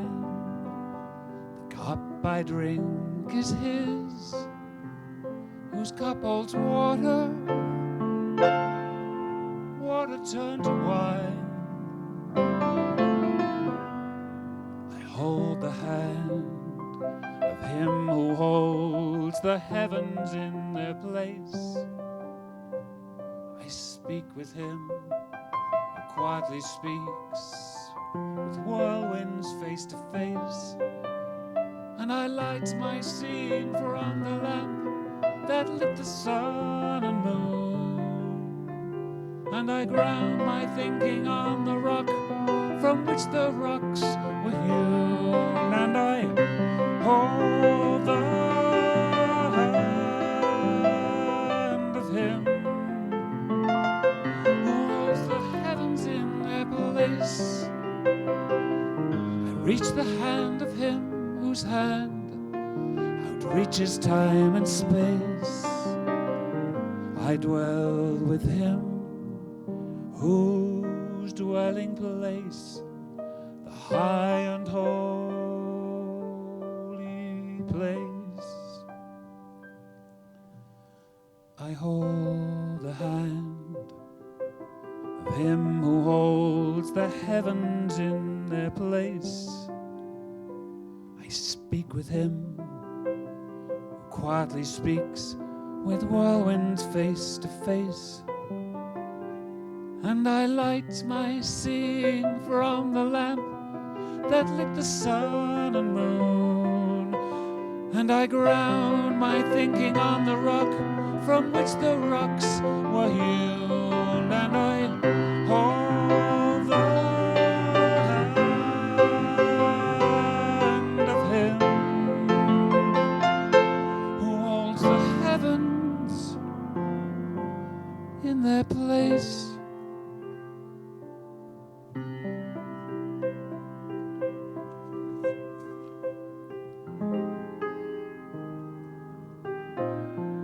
This next one is going to lead into our next talk.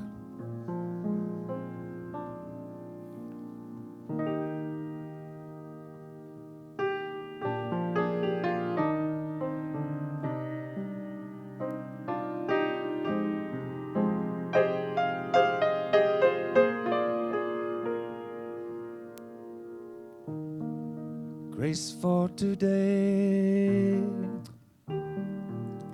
Grace for today, oh love divine, thee to obey and love alone, losing the mortal will. In thine I find a joy before unknown. I find a joy,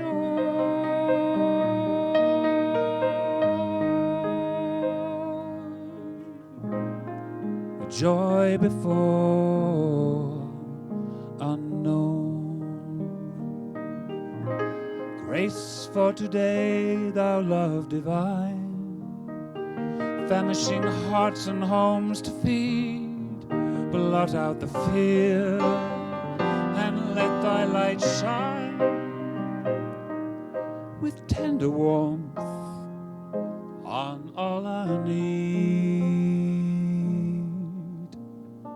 Grace for today, O love divine, thee to obey and love alone, losing the mortal will.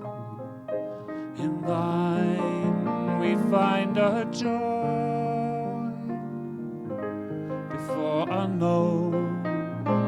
We find a joy,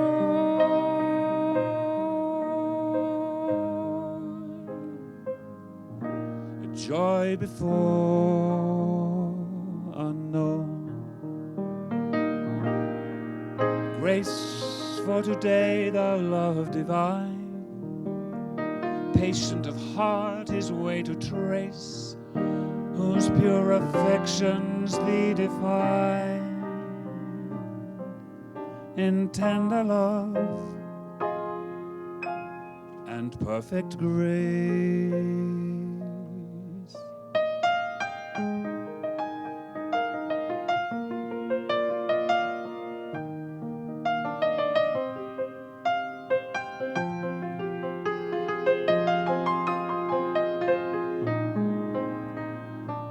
Grace for today, O love divine, thee to obey and love alone, lose losing the mortal will. In thine I find a joy before unknown. We find a joy, we find a joy before unknown.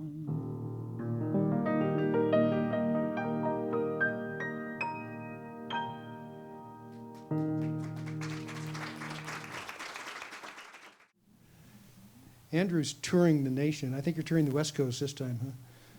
Are you, where did you? Around and about. Around and about?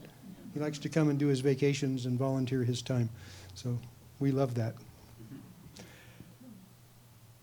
Our next speaker, I talked about numbers earlier. I think Nate, all by himself, is accountable for about 30,000 of those views by my tally. I don't know if you know that or not. But very popular. He also has been traveling around a lot. I think last week were you were in London or someplace in Europe, you know, and then he might tell you about his experience getting to South Lake Tahoe this year, and he might not. But it's my pleasure to welcome back Nate Frederick. I forget how many summits you've been in. Is this number 4, number 5? Something? 3, I think. Just 3? Yeah. So from Brookline, Massachusetts, a practitioner, world traveler, volunteer in all sorts of charitable events. And so it is your time to shine, sir.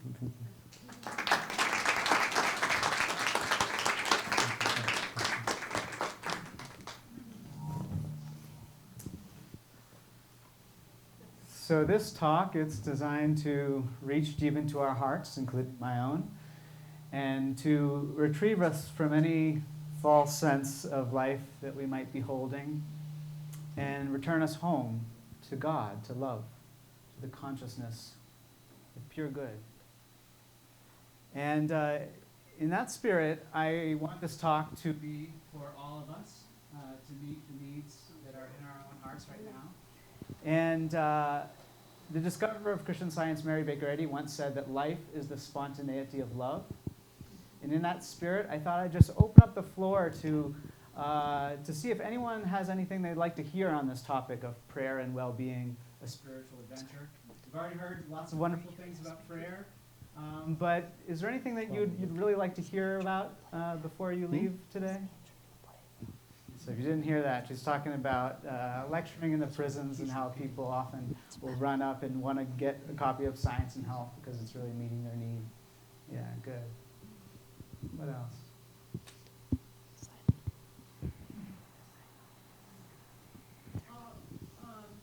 The divisiveness that we feel here with the climate, environmental climate, and then also just political climate, just seems to be a lot of fear, a lot of it then leads to stress and people getting down and just apathetic.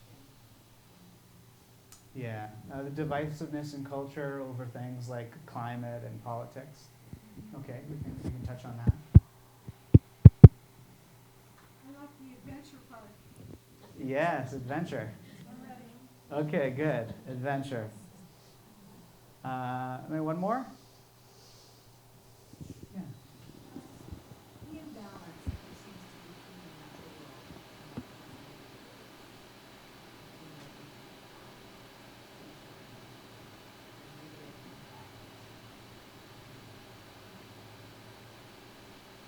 Okay, something about the balance between the natural world and the world we create through technology and so forth, and trying to find a balance there.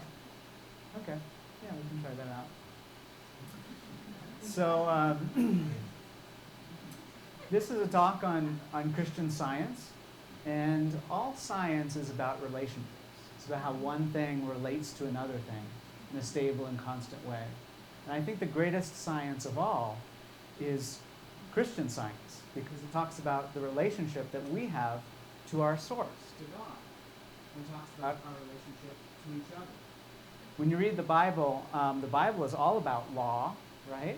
It's all about getting in right relationship with things. And Jesus, when he was walking around, there was over 600 laws that people were trying to abide by to get in right relationship with God and to each other. But Jesus essentially said, I'm going to make this a lot easier for you. And he gave these 2 commandments, just to paraphrase. It's to love God with everything you have, all of you, and to love each other as yourself. And I'm going to talk all about today about how to be in right relationship to God and right relationship to each other. And sometimes people, when they hear a talk like this about prayer, they'll say something like, what words do you say when you pray? Like, can you give me a magic formula? Now, if you read the Bible, there's a lot of wonderful words in here. There are great jump starts to your prayer. Things like the Lord's Prayer, things like the 23rd Psalm, 91st Psalm, the first chapter of Genesis. I'm going to be talking about a book called Science and Health with Key to the Scriptures today. Also lots of wonderful words in this book that you want to put on your fridge. But fundamentally, we're going to talk about prayer that goes way beyond just the words on the surface. Prayer is about getting in right relationship with God and with other people. Now, all relationships, whether it's with God or life or with other people, I think it takes the same kind of stuff to be in right relationship. Now, what does it take to make a great relationship? Connection, love, honesty. Yeah, listening, trust. Yeah, and it's not just the words. You walk up to someone and you just say trust, love, connection. It's not going to magically make like a great relationship, right? In fact, you could say those same words, being like trust, connection, love. You work against you, right? The words don't just magically get you there. Those are qualities you're describing, right? Qualities. Now, Jesus, he often had a verb for what he did before he helped people get in right relationship with God and other people. And that verb was he prayed. He did this thing called prayer, and it helped get people in right relationship with God and with each other. Now, this book, Science and Health with Key to the Scriptures, really helps people pray effectively, following in the footsteps of Jesus. The Bible has this prophecy, or this promise, you could say, in the book of Philippians that says that we can have the same mind or mindset that was also in Christ Jesus. And that's what this book is all about, getting that attitude, that perspective that Jesus had, seeing the world as he saw it. Now, sometimes, I was even talking to a church member this morning about how some Christian churches just talk about kind of worship of Jesus as God. My daughter, when she was little, she kind of worshipped me. She thought I was going to meet all of her needs. She thought I could do everything for her. Anything that she wanted, she would ask, and I would give it to her if it was the right thing. And but as she's growing up now, my desire is not for her to stay in that state of worship forever, but for her to grow, to learn, and to do the things that I've done in life eventually, and hopefully even greater, right? Now, Jesus, when he looked at everyday people just like us, he wanted us to learn spiritually. He didn't want us to stay in that infantile state of just mere worship. He wanted us to grow and learn about how to see the world as he saw it, and how to be a healing influence in the world, right? He asked us to pray, as in heaven, so on earth, right? Like, what is the ideal of life, the ideal of God? Let's make it present here and now, in the only moment God ever makes, the now. Well, I think that to honor Jesus in the best way is to follow his commandment of go and do likewise, to learn how to do the things that he did and even greater collectively. And he healed through the power of love. Now, again, I brought that word prayer in. That's what he often did before he brought healing to someone. And this book, Science and Health, on the very first page, it captures the kind of prayer that reforms the sinner, brings out the saint in all of us, and brings healing. And it says, the prayer that reforms the sinner and heals the sick is an absolute faith that all things are possible to God, a spiritual understanding of him, and unselfed love. And if you think about the perfect friend, for example, what would a perfect friend be like? I think it would be the kind of person who would have an absolute faith in you. No matter how many times you mess up on the surface of life or don't live up to the ideal of who you really want to be, they're like, I have absolute faith in you. I know what's in you. I've got your back. I'm here. I'm supporting you, cheering you on. I know the good that's in you. Even if you don't always bring it out in the best way, I know it's there. I have an absolute faith in you. I'll always be there for you. That would make you feel really good about being around somebody like that. Now imagine if they said, and this isn't a blind faith, my friend. This isn't a blind faith. It's based on understanding. I know who you are. I've spent quality time. I've listened to you. I've really learned about you at a deep level. I know who you are. I understand who you are. And then they didn't stop there. They say, not only do I have faith in you and I understand you, but I have real love for you. I love you in a way that's not selfish. I'm not just loving you because I'm trying to get something out of it. I love because the Bible says God first loved us, right? And a person like this, I think, would intuitively know that their purpose, the design of their very being, is to love. And so they're living in line with their purpose. They're not trying to get something out of it by love. Now, if you encountered a friend like that, who really, truly had absolute faith in you, understood you at a deep and profound level, and had an intelligent, unselfed love towards you, the words that would come out of their mouth when you needed support would be the right ones, right? Would be healing ones. You would feel them. And even if they came out in an imperfect way, it would be that actual quality of faith, understanding, and love that would affect you, not so much just the words on the surface. Does that make sense? Well, we're going to talk about how we can actually do this for God. I think God is not just an entity out there in time and space that we pray to and wait to hear back from. I think of prayer of God in the most fundamental sense as life itself. Even when I talk to people who are atheists or agnostics, I'll say, I bet the way I think about God, when we analyze it, will have some commonalities to the way you think about life too. I'll say, do you believe that there is a life that we are all in together and that we're all of together? We didn't decide to make ourselves, right? There's something beyond ourselves that's creating and sustaining life, isn't it? And that's the classical definition of God. Now, have you ever had a moment where you really felt close with life? And if we talked about it, I bet that person would describe a feeling of love, where they felt this sense of connection, of unity, when they really felt at one with life. And they would say, yeah, that day where I really felt at one with life, close to it, not disconnected to life and others, I felt love. And God is love, the Bible says. So God is life, God is love. That's what we're praying to when we pray. And prayer is, as we'll see, it's not just kind of wishing for God to change something, but it's actually living in line with the very nature of love and life. Well, I want to go through these three things: absolute faith, understanding, and love, and touch on each of them, show how when we understand them more deeply, it brings healing, and then we'll kind of tie it in a bow at the very end.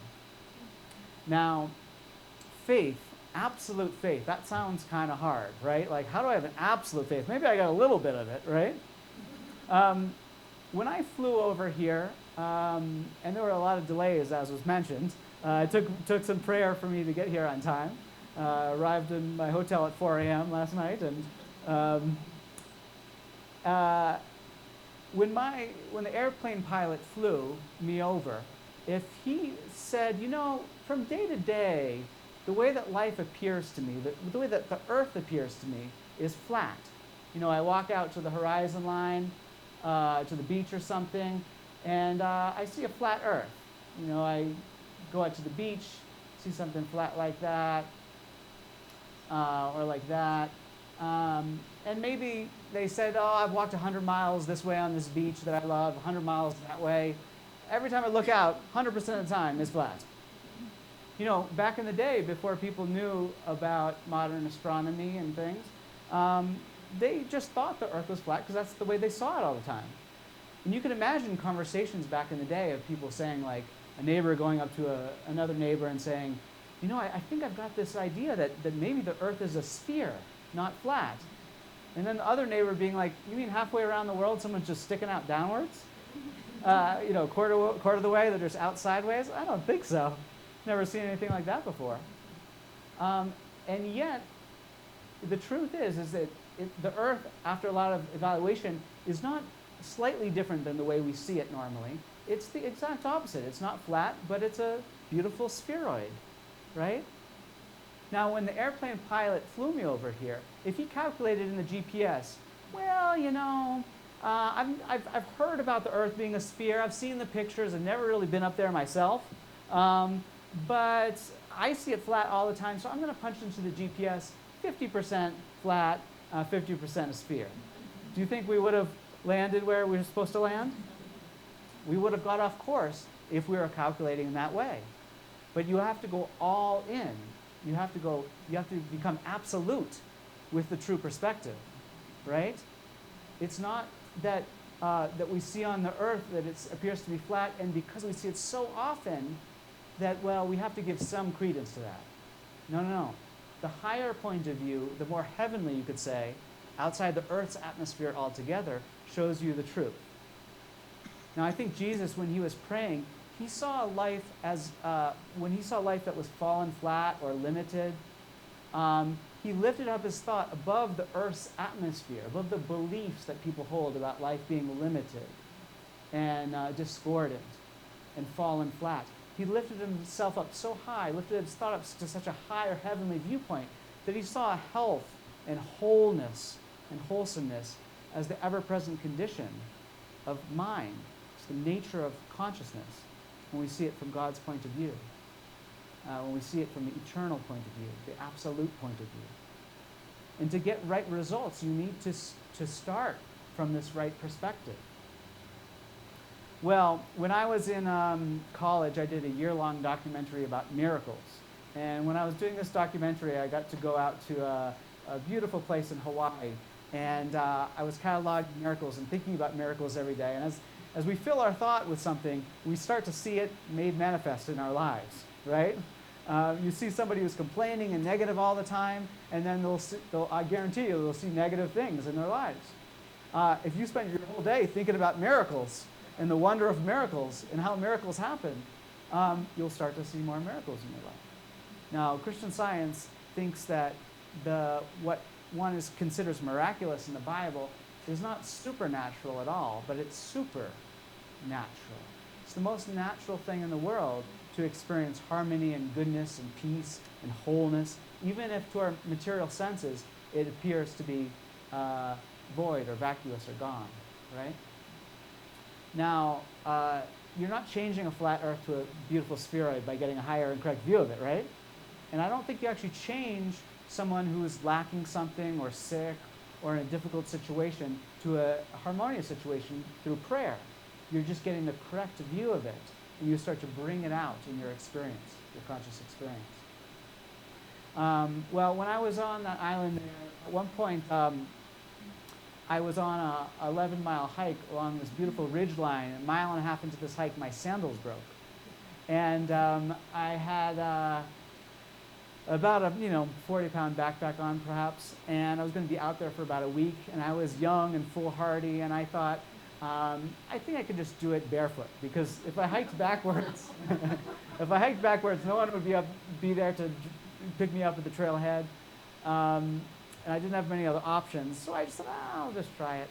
And I was hiking along, very hot day, very, very difficult terrain. And about halfway into that hike, I realized that was the worst decision I had ever made. Not only did my feet get cracked and burnt, they started to bleed, and I realized I was in a tough place. Now, at that point, what do you think I did? I prayed. Yes, you're still with me. I prayed. I reached out to God in prayer. And on island, I was starting to learn how there's a lot of lessons with floating that are analogous to faith. Often in the early morning hours, I would walk out to the beach and I would see people so peacefully floating on the ocean. And I would try to do it and I would just sink like a lead weight. And I made it a goal of mine to become a good floater. And as I did that, I realized there was a lot of lessons associated with this that applied also to our faith lives. Now, what makes a good floater? Relax. The Bible says, be still and know that I am God. If we're just listening to all the kind of noisy thoughts that are coming in and out of us and being thrown to us on social media or on the news, and if we start to grab onto those things, it can be fatal for our happiness. It's like if we're standing on the side of a road and we see cars whizzing by. Just because we see a lot of cars, we don't grab out and try to grab them, right? They're not our car, right? And often, what is the thought for us to really think about in this moment? It's not all the noise that's rushing around us. We need to be still. God, what do I really need to think about? Divine love. What do I really need to be thinking about this moment? Well, when I was learning to float, that stillness was a big part of it. What else? Trust. Yeah, no word more associated from my study of the Bible and Mary Baker Eddy's works with faith than the word trust. Yeah, very closely related. Position. The specific position you need to be in to float. You got to get off your own 2 feet 100%, and you have to 100% lean on what you call law of buoyancy. It's there for you 24/7. But for it to work in your favor, you need to go all in. It needs to be absolute. If you just go 90% in, you're still going to float. You're still going to sink, I think, right? You've got to go all in. What else? Yes, that buoyancy, that law of buoyancy. It works for everyone when we lean on it.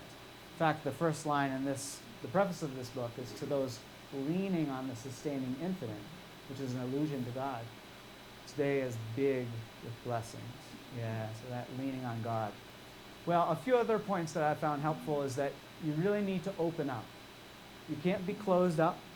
And so often in life, we're kind of closed up in our own limited thinking, hearing the reverberation of our own limited thoughts come back at us. It's kind of like when you take a microphone. We've heard some feedback today in microphones. You ever take a hot mic and put it right up to the speaker, and it starts to oscillate with the speaker, amplify its own self, and then it screams, makes this loud, terrible squealing noise? Well, the same thing happens to us mentally when we just reverberate on limited perspectives again and again in our own thought. But instead of that, prayer is not only releasing any thought that doesn't belong to us, but it's becoming completely open to God, the divine mind, divine intelligence, divine love, for the loving, intelligent thought that we need to think, that we need to know. Well, I think the last thing I would say about this is that I realize that when you're floating, it doesn't help to look down at the so-called problem. You don't want to say, oh, how are my knees doing? How's that leg doing? How's the arm over there? No, you want to keep your head up, looking upwards, right?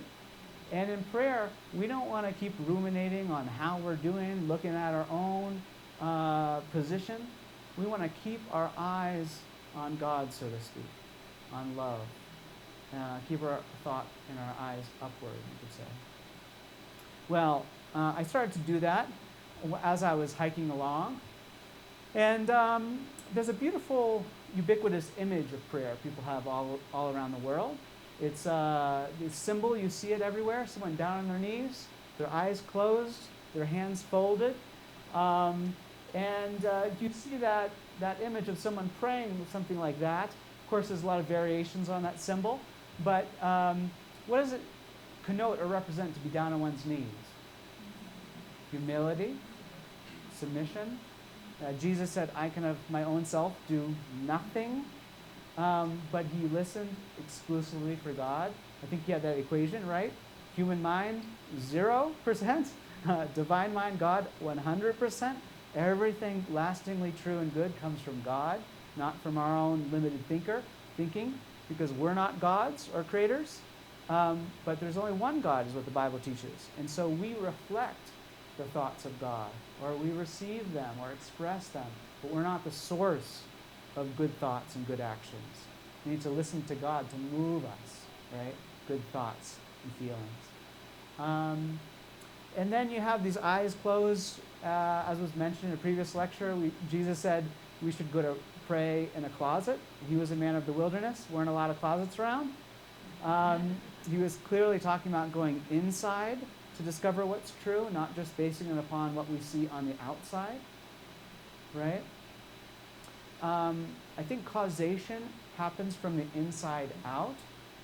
Consciousness manifests experience and form. So when you dream at night, you think that there are material objects in the dream that have some kind of volition and power of their own. But when you wake up from the dream, you realize the entire thing was mental, right? And the belief that objects within that dream had their own power and volition of their own was just a belief. It wasn't a reality. And I think the same is true in our experience right now.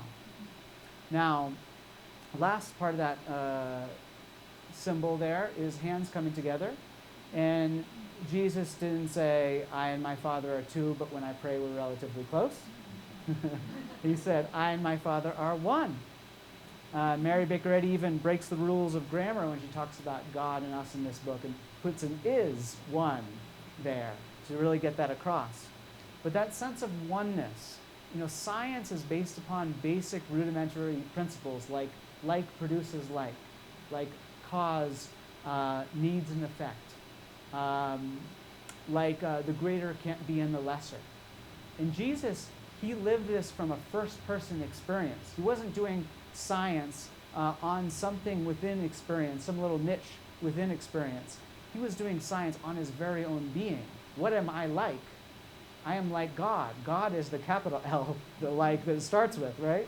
And I'm the likeness of God. What am I like? What am I in that equation? Cause and effect. Cause produces effect. I'm the effect, he understood, right? He talks about himself as the effect of God. Everything that's in the cause is in effect, but the cause creates the effect. Like the sun and its light rays, right? The sun, you could say, is the source of the ray, and the ray is its needed expression. It's the effect of it. But they're at one with each other. But the ray is lesser than the sun itself, right? Jesus understood himself to be lesser than God. He said, I and my Father are one, but my Father is greater than I, right? Well, as I was hiking along, I started to think in these Christianly scientific terms about myself. I started to be more and more absent from a limited perspective, what you could call the body. The Bible says to be absent from the body and present with the Lord. And so I was being absent from any limited, bodily, boxed-in thought that was coming to me and just open to how God was supplying for me. And I started to hear these wonderful ideas start to come, inspirational ideas as I really opened up to God, to ideas of love. And those ideas started to make me feel loved and good. And I was able to finish that hike and then that beautiful beach there, eventually take that picture. I walked out into that middle of that beach. It's about a mile long. And there was no one else on that beach that day. And I just lied down and I really started to pray because even though I hiked all the way out there, I realized the only way to get back was to hike the 11 miles back. And I thought there's no way I can do it without a pair of shoes or sandals or airlift out of there. So I really started to pray. I started to get humble. I started to block out any limited picture in my mind of that picture being causative. No, God is cause, right? And I started to really affirm my oneness with God. I was at one with love. Love was giving me all good. Jesus, when he talks about prayer in the Bible, he makes some remarkable, remarkable statements. He says, you can pray for anything, and if you have this thing called faith, you will receive it. And he said, if you're a father and your son asks you for a piece of bread, you're not going to give him a stone. Asks you for an egg, you're not going to give him a scorpion. And he said, you guys are basically evil. and just imagine what your heavenly Father will give to you when you ask God for what you really need in prayer. He had this ultimate, absolute sense that God was caring for us. And when we really wholeheartedly appealed and turned to God in prayer, that we would get what we need. Now, the Bible talks about God's love like the sunshine. It's always shining. But we might not feel it if our back is turned to it, right? You could walk away from the sun for a long, long time, but how long does it take to feel that sun in your face? You don't have to retrace all those steps. You just have to turn to it, and instantly you feel it on your face, right? Doesn't matter how long you haven't been thinking spiritually or have felt disconnected with God. The second you turn to God, God is always there loving you, always has been, always will be. Now, when I was on that beach that day, I was thinking about faith and really thinking about that to God all things are possible. Just like when you dream, it seems like things are impossible when you're inside that dream and they seem very personal and very material. But when you get outside of the dream, when you wake up from the dream, you realize, oh, to the mind that was creating that dream, all things were possible. And I think of God as the infinite intelligence that not only makes only good, only makes of its nature, which is loving, but is continually bringing the right form that we need to grow into our experience. And as I was praying on that beach that day, I found myself in this expression of absolute faith, just having my arms just open up to God as I was lying on that beach that day, in this act of just absolute openness to God to meet my need in any which way. And what happened was, as I was lying there, they just happened to hit something. And I grabbed it, and I put it in front of my face, and guess what it was? It was a bright blue sandal on that tan sand beach. I didn't see it there a moment ago. I reached over again, and there was another one there. And I tried them on, and there were just these old, dinky flip-flops, kind of like that wooden bowl in Indiana Jones movie, where it's like the simplest one of all. But I tried them on, perfect fit. Not a size too big, not a size too small. Now, at the moment, interestingly, it didn't seem like some big supernatural thing. It seemed like the most natural thing in the world. Like, of course, life is caring for me. God is caring for me. Knows my need, meets it right where I am. But I waited to nightfall just to make sure no one was coming back for those sandals. And no one did, and I took them as a gift from God. And they lasted me the journey back and not much more. Interestingly, some years after that, I went back to do this hike again. And I was kind of, in a way of giving faith to God, I was giving gratitude in advance. That's one way to actively have faith.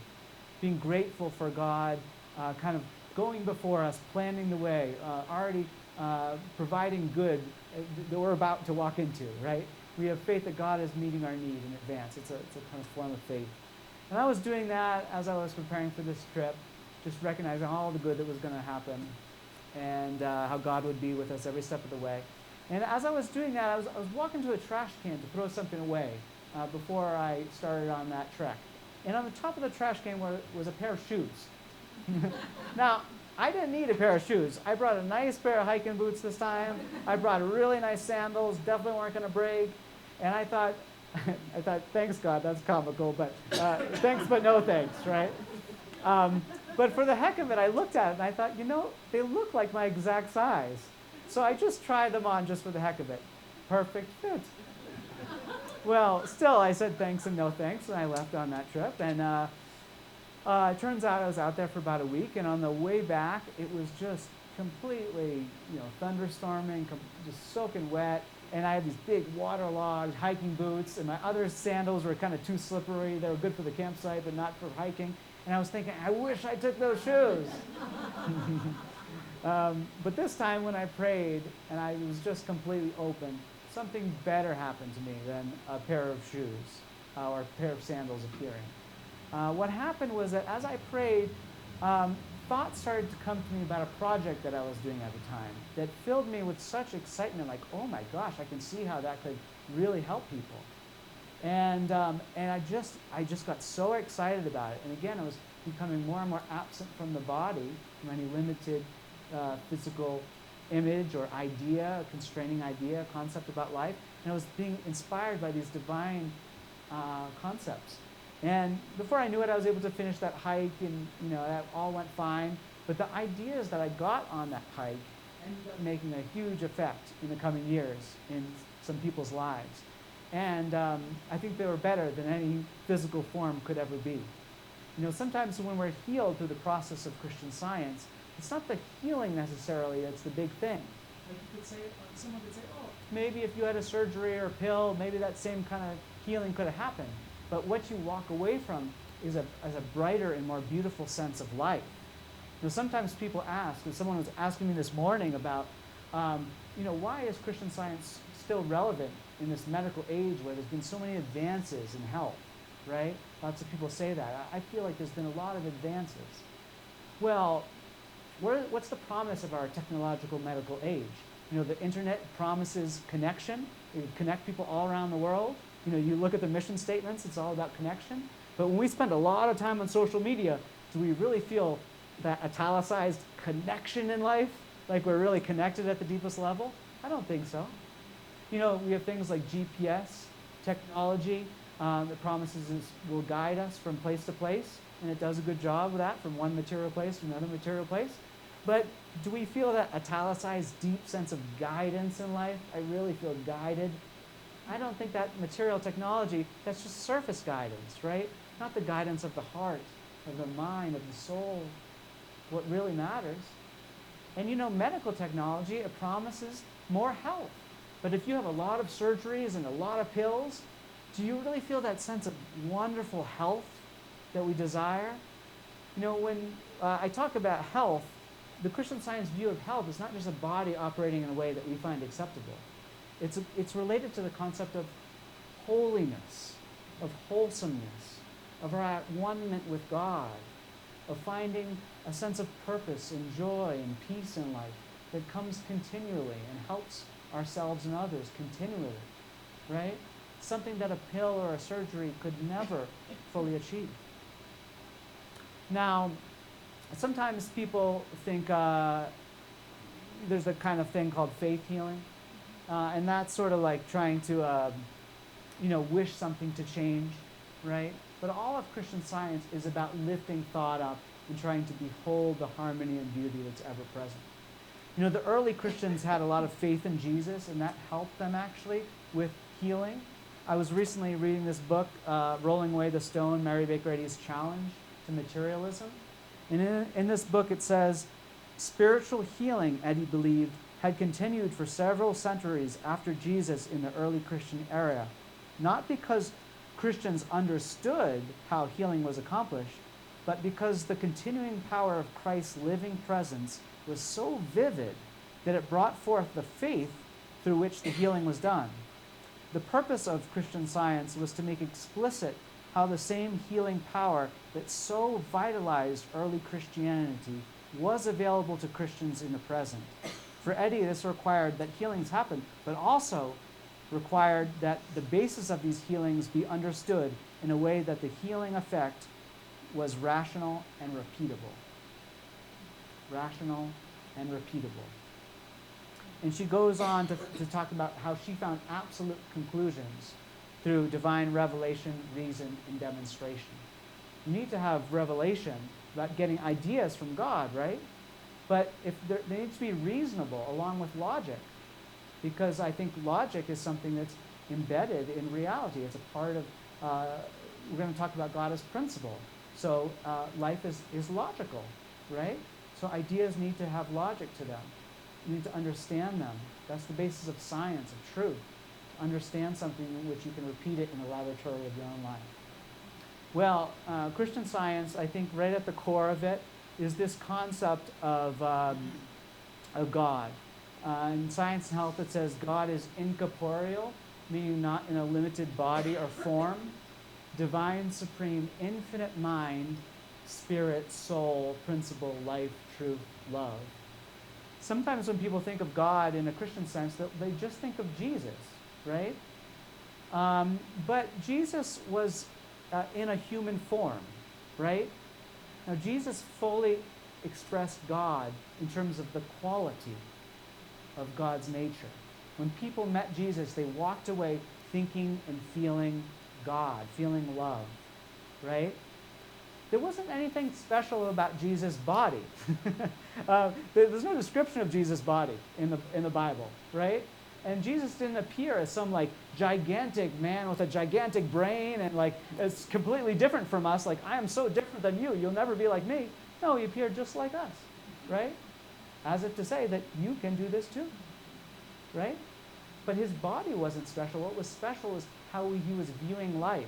And you read again and again in the Bible, his disciples and others not understanding what he said because he was talking on this deep spiritual level.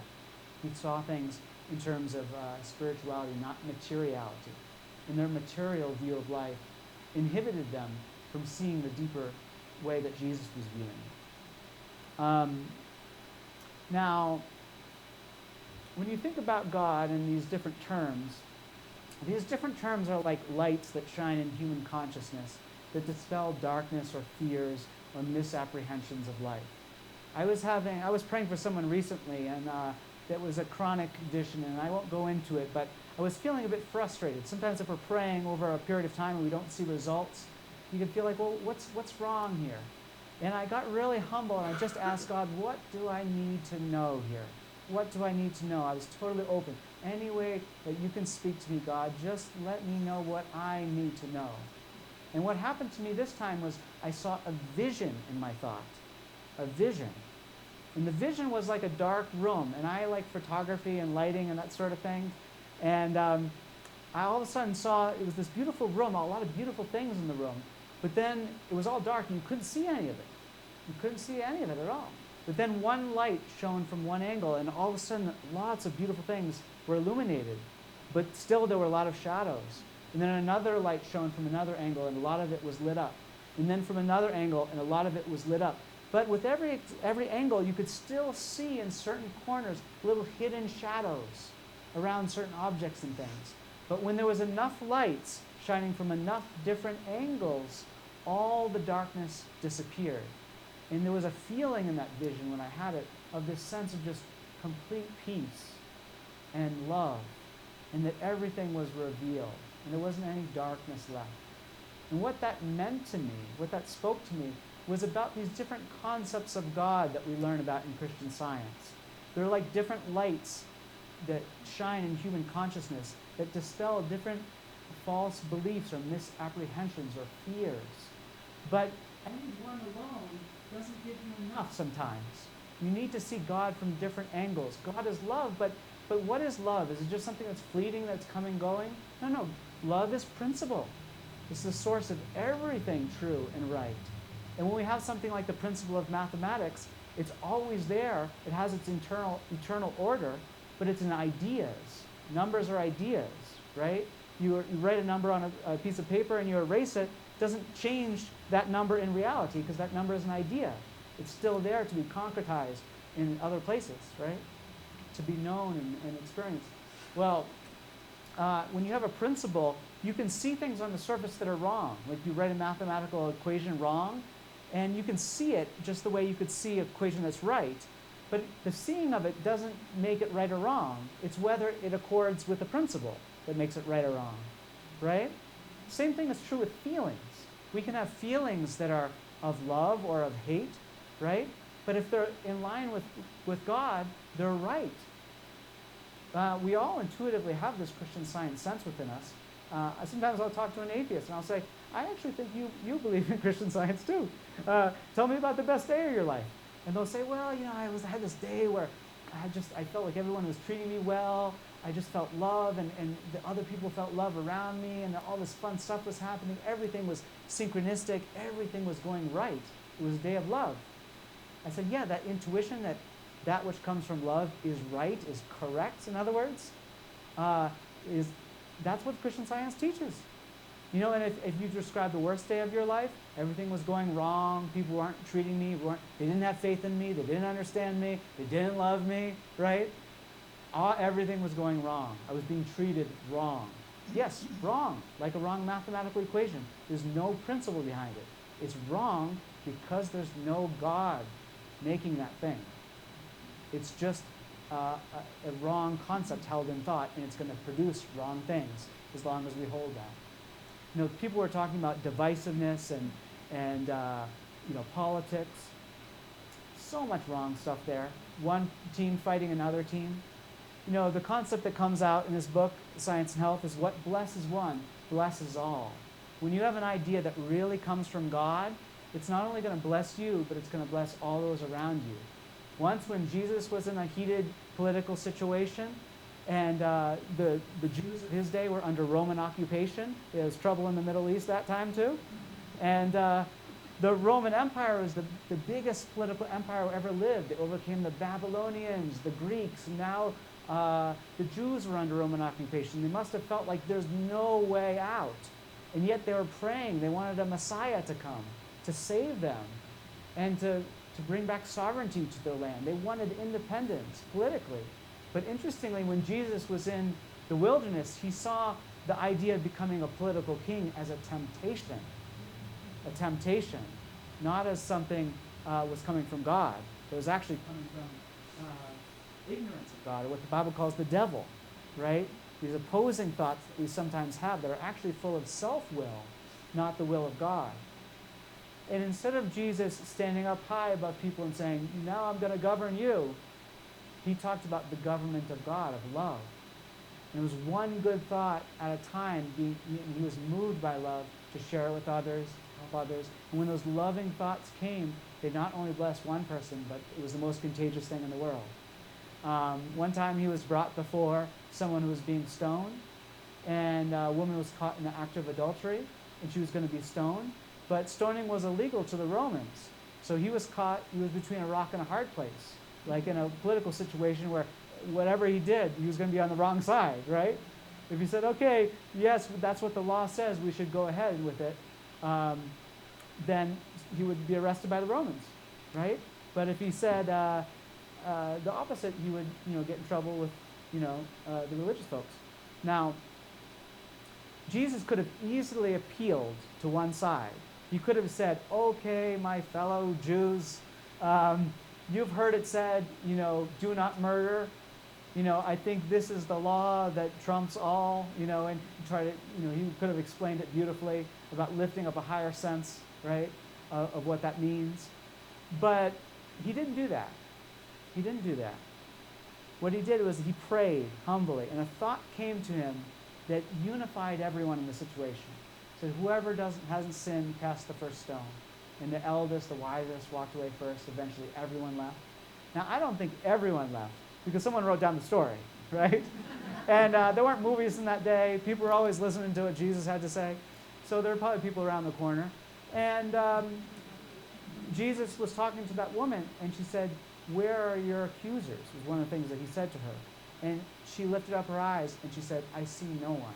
Now, just moments ago, these people were about to kill her with stones. I bet when she looked up, she probably could have saw some of those people out there. But what I think happened was that Jesus, in his understanding of the oneness, the allness, the onlyness of love is God, the one cause, he was imparting that to her in that moment. So when she looked out, all that she could see was love in people, not offenders and people full of hate. Because love is what God brings to all of us. God is the one cause, the principle. So if it's not of God, it doesn't have a principle of God, a creator. It doesn't have a real reality. So that situation, it not only blessed one, but blessed all. Right? Well, when we talk about love, I think a wonderful place to go is the life of Mary Baker Eddy. She was someone who really embodied love in all her actions. I love to read biographies about her, always reading new stories about her. It's just amazing to read about her life, because sometimes people think, well, the Bible's 2,000 years ago. We don't really know if those things happened. How is that relevant today? Well, this is a lot sooner. And she followed in Jesus' footsteps and did many of the things that he did, right? And if you read a book like this, Christian Healer catalogs over 300 healing experiences that came out through her life. And again, when people hated her or felt jealous of her, when they met her, they just melted in love. I was recently reading an account where a newspaper reporter, and I'll just read this to you. It says, Mrs. Eddy's, this is not the right one, sorry. Here we go. There was a shoe salesman of Hartford, Connecticut, who had for a long time hated Mrs. Eddy with an unreasoning and unprovoked hatred that amounted to insanity. He went to Concord, New Hampshire, and stood outside her gate to see her as she came out to take her drive. He had a vacation about that time, and he was in the neighborhood. So he took advantage of this opportunity to satiate his hatred by looking upon the object of his cruel obsession. He said, when Mrs. Eddy's carriage passed him at the gate, she smiled sweetly upon him. There was something different in this greeting from what he had expected, for, said he, felt a flood of divine love such as he had never dreamed existed on this earth. It quite unnerved him, and before he realized what he was doing, he crumpled up and wept like a child. On his way home, he bought a copy of Science and Health by Mrs. Eddy and began the study of it. He was healed of some ailment, I do not remember what it was, and became a devoted Christian Scientist. So many stories like that in this book. And one of the things that I love about reading biographies about Mary Baker Eddy is that not only people were healed, often of chronic conditions when they met Mary Baker Eddy, either through her prayers or through prayers of someone she taught, but again and again, she helped bring out the best in people and helped them become healers too. You know, there was an account I was reading recently where there was a woman who had been an invalid for 15 years and thought she would never get better. And Mary Baker Eddy asked her if she might want to take class instruction with her. And it was actually through reading Science and Health, this book now available to everybody around the world, 9 different languages. It was just through reading that book that she started to recover, really. And when she took that class, by the end of the class, she was feeling great. And at the end of the class, Mrs. Eddy asked me, she said, what I was going to do with what she learned. And she said, I answered, I am filled with a wonderful truth. I don't know what I'm going to do with it. And she said, in the most convincing manner, you are going to heal with it. And when she arrived home in January 1884, at once she began healing for wherever desired help.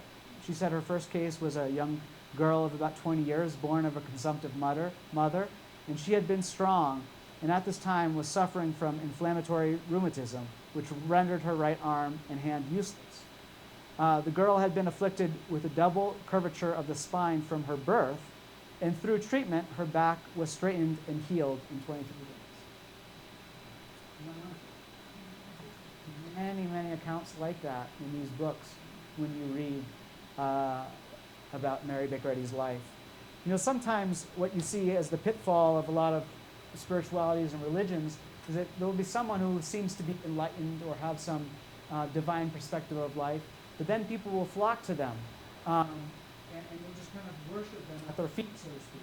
In fact, I watched a documentary about someone who was apparently enlightened and they had a healing effect on others. And people were literally breaking the law to get down at the feet of this person just to touch them and hope that they would be healed. And they were just getting often addicted to this person's personality. And just to be around them, they thought, was what was going to heal them. But when people tried to do that with Mary Baker Eddy, she would say things like, don't you have a God? Go home. And she taught people to rely directly on God.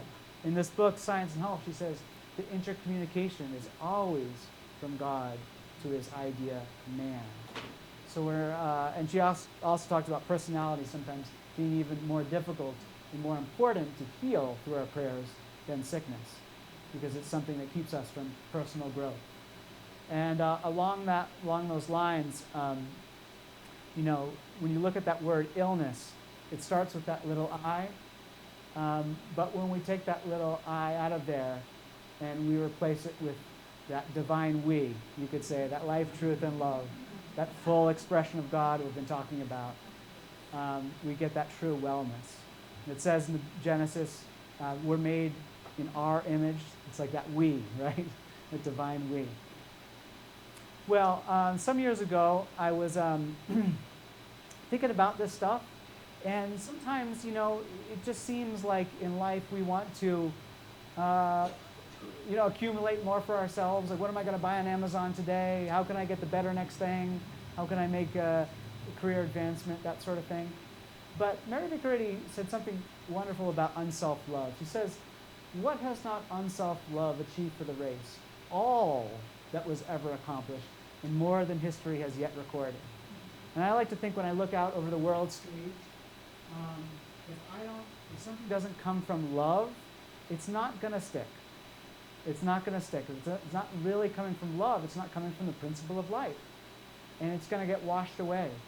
2,000 years ago, when everyone was talking about the politics of the time in Rome, and all the leaders were on everybody's thought, the only reason why we know the names of those leaders now is because they're footnotes in the story of Christ Jesus, right? And I think, 2,000 years from now, the only reason why people will be talking about the political leaders that we're obsessed with today is because there'll be little footnotes in the spiritual evolution of mankind that's going on right now, especially through the teachings of Christian Science. People will remember, they will remember the spiritual development, the uplifting of thought, how the shifts in thought to thinking in more intelligent and loving ways. But they won't remember the people just being divisive on the surface, right? So we need to guard our thought. NBA finals are going on right now, and they say defense wins championships. And we need to defend our thought against any divisive or limited picture. Mary Baker Eddy, when she talked about politics, sometimes she would say things like, if you're going to do it, if you're going to get involved in that, and then she would preface it with all of these things, just get into the mercy and the love of God and the grace of God. And then if you can bear the burden of politics, maybe you can make a little good, right? She would say something along those lines. So Jesus, he really talked about political metaphors, but he brought it back to God, the one source, the kingdom of God. That would resonate today like talking about the democracy of truth or something, right? He was using metaphors that people thought about in terms of power and politics, but he brought them back to God. And when we go and look at someone's life at the end of their span on earth here, we think about the moments that they were loving. They really made a difference in people's lives, right? We don't think about we don't give stories about how they were divisive, right? So we need to know what matters, what sticks, what stands the test of time. Talking about standing the test of time, Jesus said, "Heaven and earth shall pass away, but my words shall not pass away." I think in that context, he was talking about heaven as like the ideal of life, earth, our present experience. Both of those things may pass away, but what I was teaching about truth will remain. Well, when I was first learning about Christian Science, I didn't grow up in it. I was in college, and I started to go to a Christian Science church near where I was living, and I very much loved it. And one day there was someone reading about the kingdom of heaven, And it was very interesting what happened to me. I had always thought, essentially, that the world was composed of dualities. There's good and bad, there's love and hate, and we want to get more on the right scale, right? But life is kind of the push and pull of these two powers. But as I was listening to ideas about the kingdom of heaven in this Christian Science testimony meeting, something was happening, shifting in my thought. Like if you were on the earth and looking up at the sun, you would see the sun shining half the time, and eventually it would dip beneath the horizon, and there would be a period of darkness, right? It'd be light, it'd be dark, it'd be night and day, right? There's two things. But if you've got the opposite perspective, you started with the sun, which is the central source of life and light in our solar system, and if you looked out from the sun, imagine if you were born on the sun, and you only looked out from it. Someone from Earth came to visit you, and they were complaining about the darkness. You would say, "What is this darkness? I know it's not. I've never seen this darkness you speak of." Looking out from the sun where I am, where things appear correct, I never see darkness, right? Well, if you were standing on the sun, you would see everything in its right orbit in terms of our solar system. When you're on the Earth, you see the sun only shining half the time, which is an illusion, right? And you see things off orbit. You know, if you're looking at other orbits of other planets, you're not seeing how they're actually orbiting, because they're not orbiting the Earth. They're orbiting the sun, right?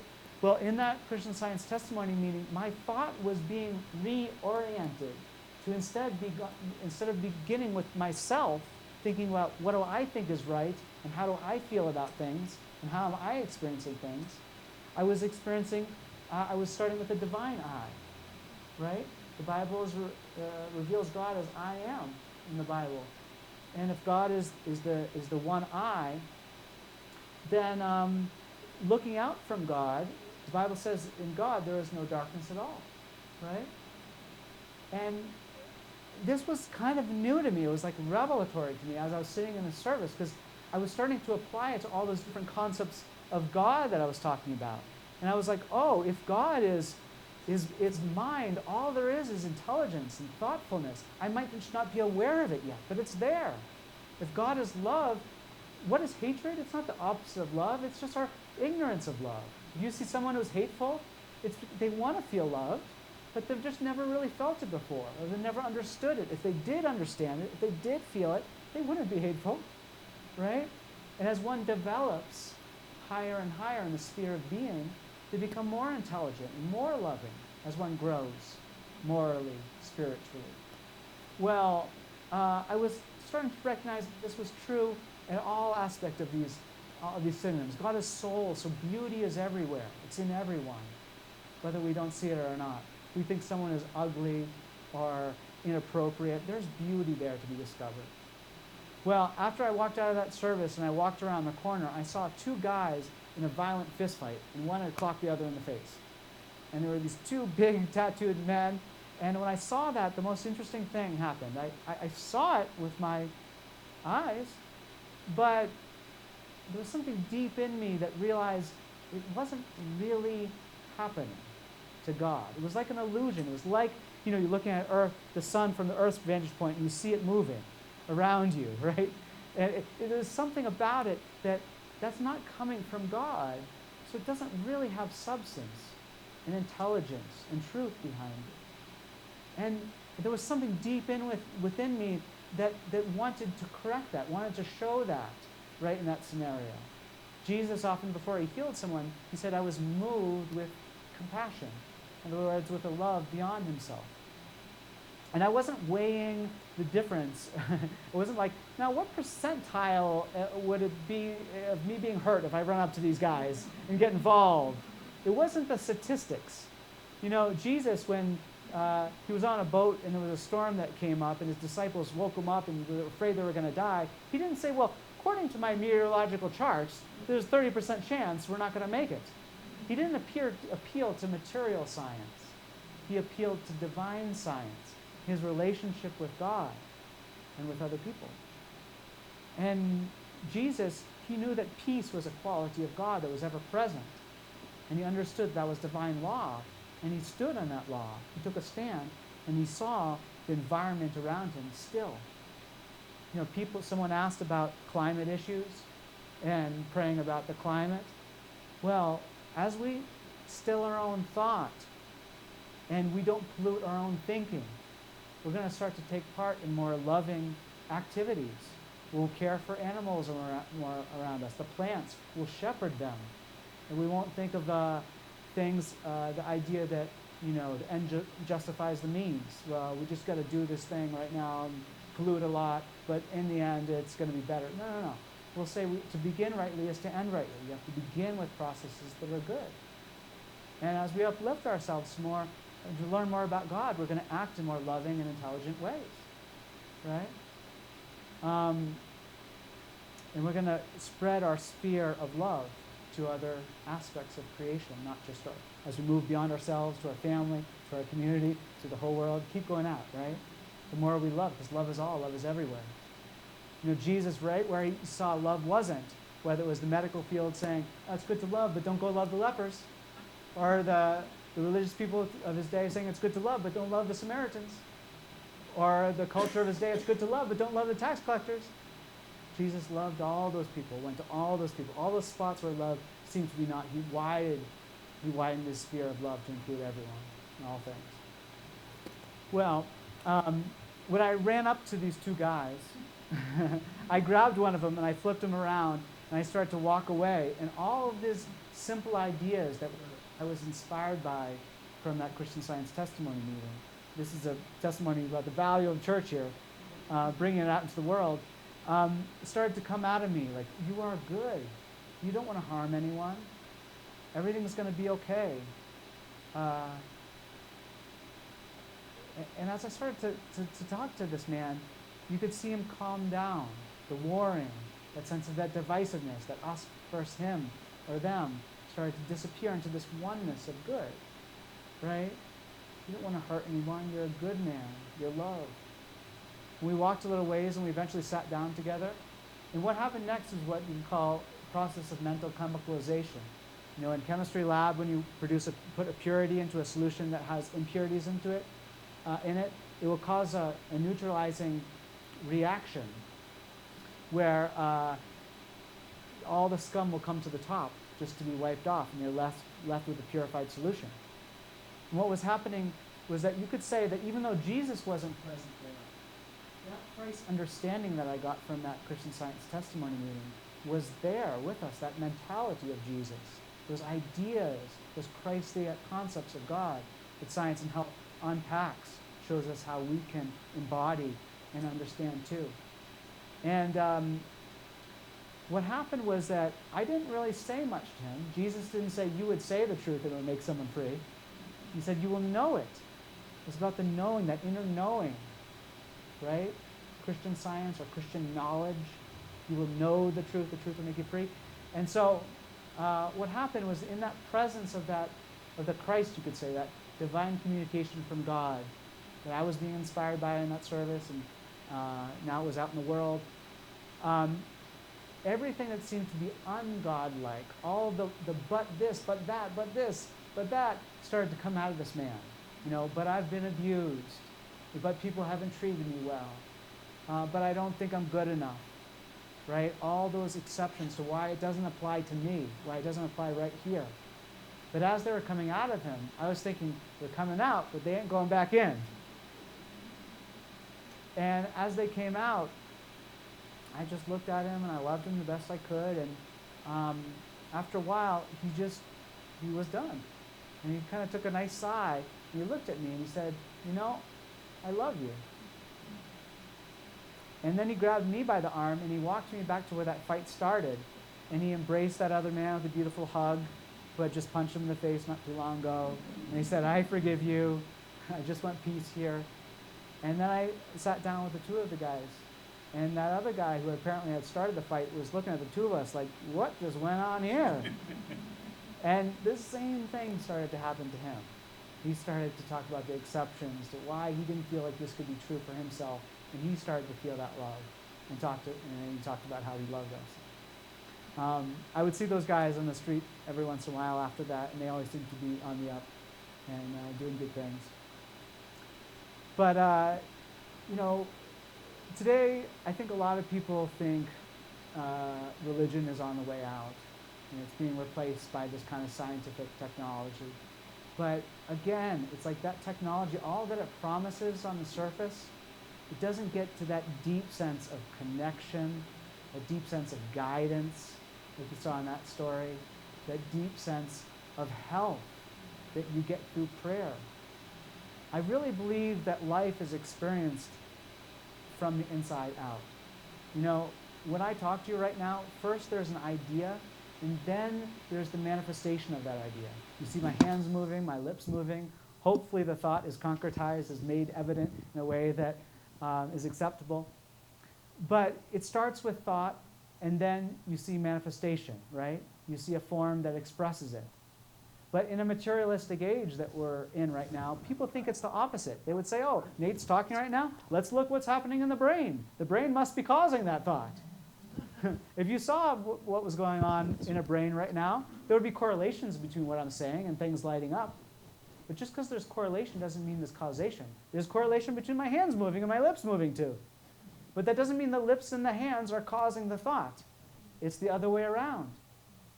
You find this whenever you can get outside of your experience and look back towards it. You know, I did lots of studies on people who had near-death experiences. They always come back talking about the mental nature of life, the loving nature of life. Same thing when people have powerful dream experiences or spiritual experiences where they feel out of the body, absent from the body, present with the Lord. That all teaches you the same thing, that life is inherently mental. It's inherently of love. And Christian Science teaches this as a science that we can understand, we can learn about, we can apply in our own lives. Now, we started from that standpoint of the prayer that reforms the sinner, heals the sick, absolute faith that all things are possible to God, spiritual understanding of Him, unselfed love. And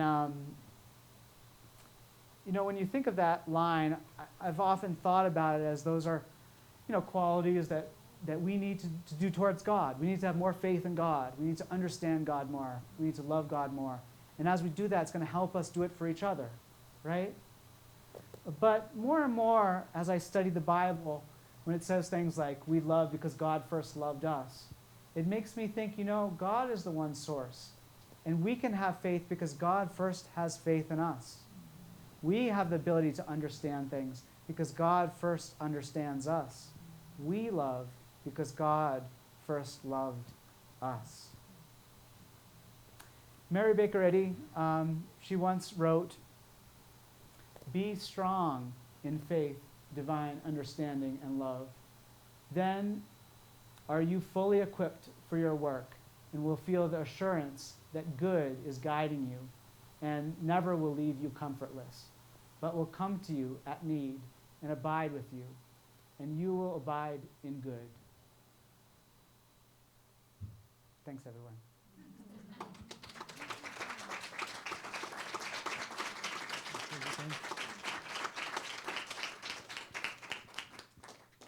Thank you, Nate. I still love the go-ahead story. That's what we called them in Southern California. They weren't sandals, so they want me to go up. I'm going to go up the stairs this time. I'll trip over Nate's wires.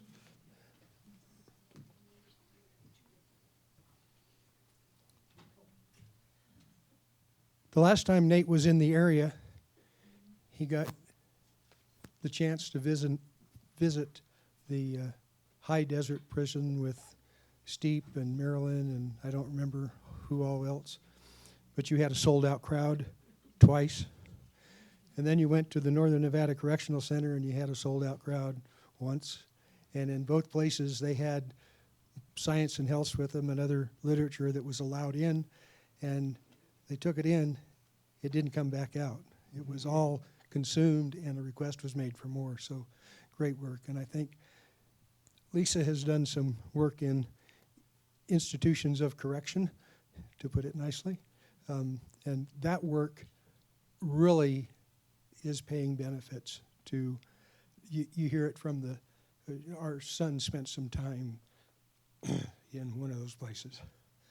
Excuse me. And you heard stories from the inside where those sorts of visits were just life-changing.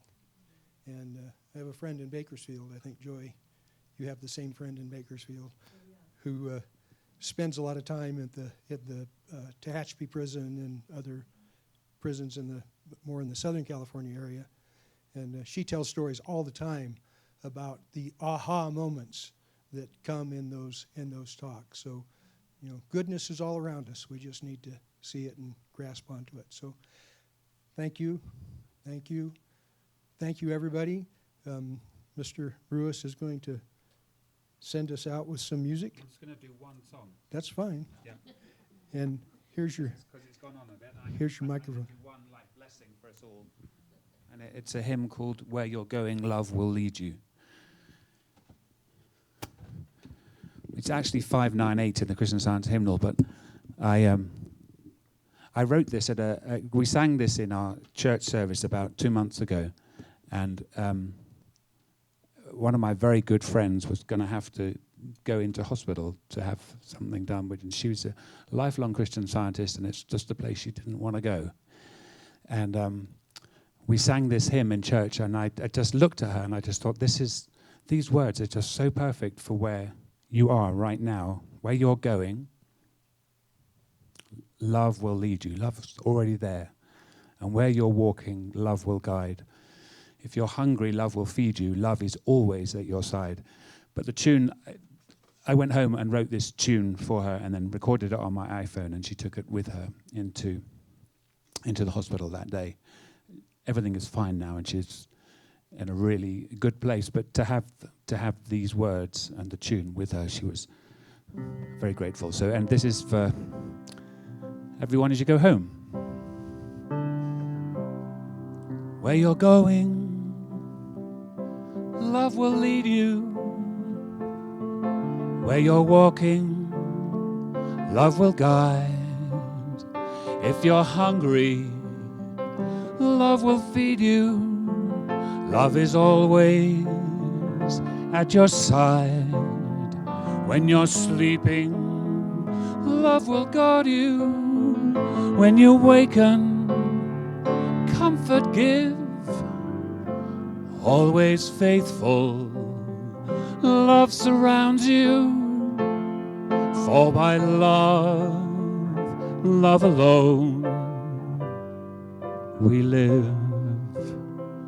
Let not want nor lack confine you. Love is ever your supply. God's good, great good shall now define you. As on love your hopes rely. Though temptation may assail you, love will save you lest you stray.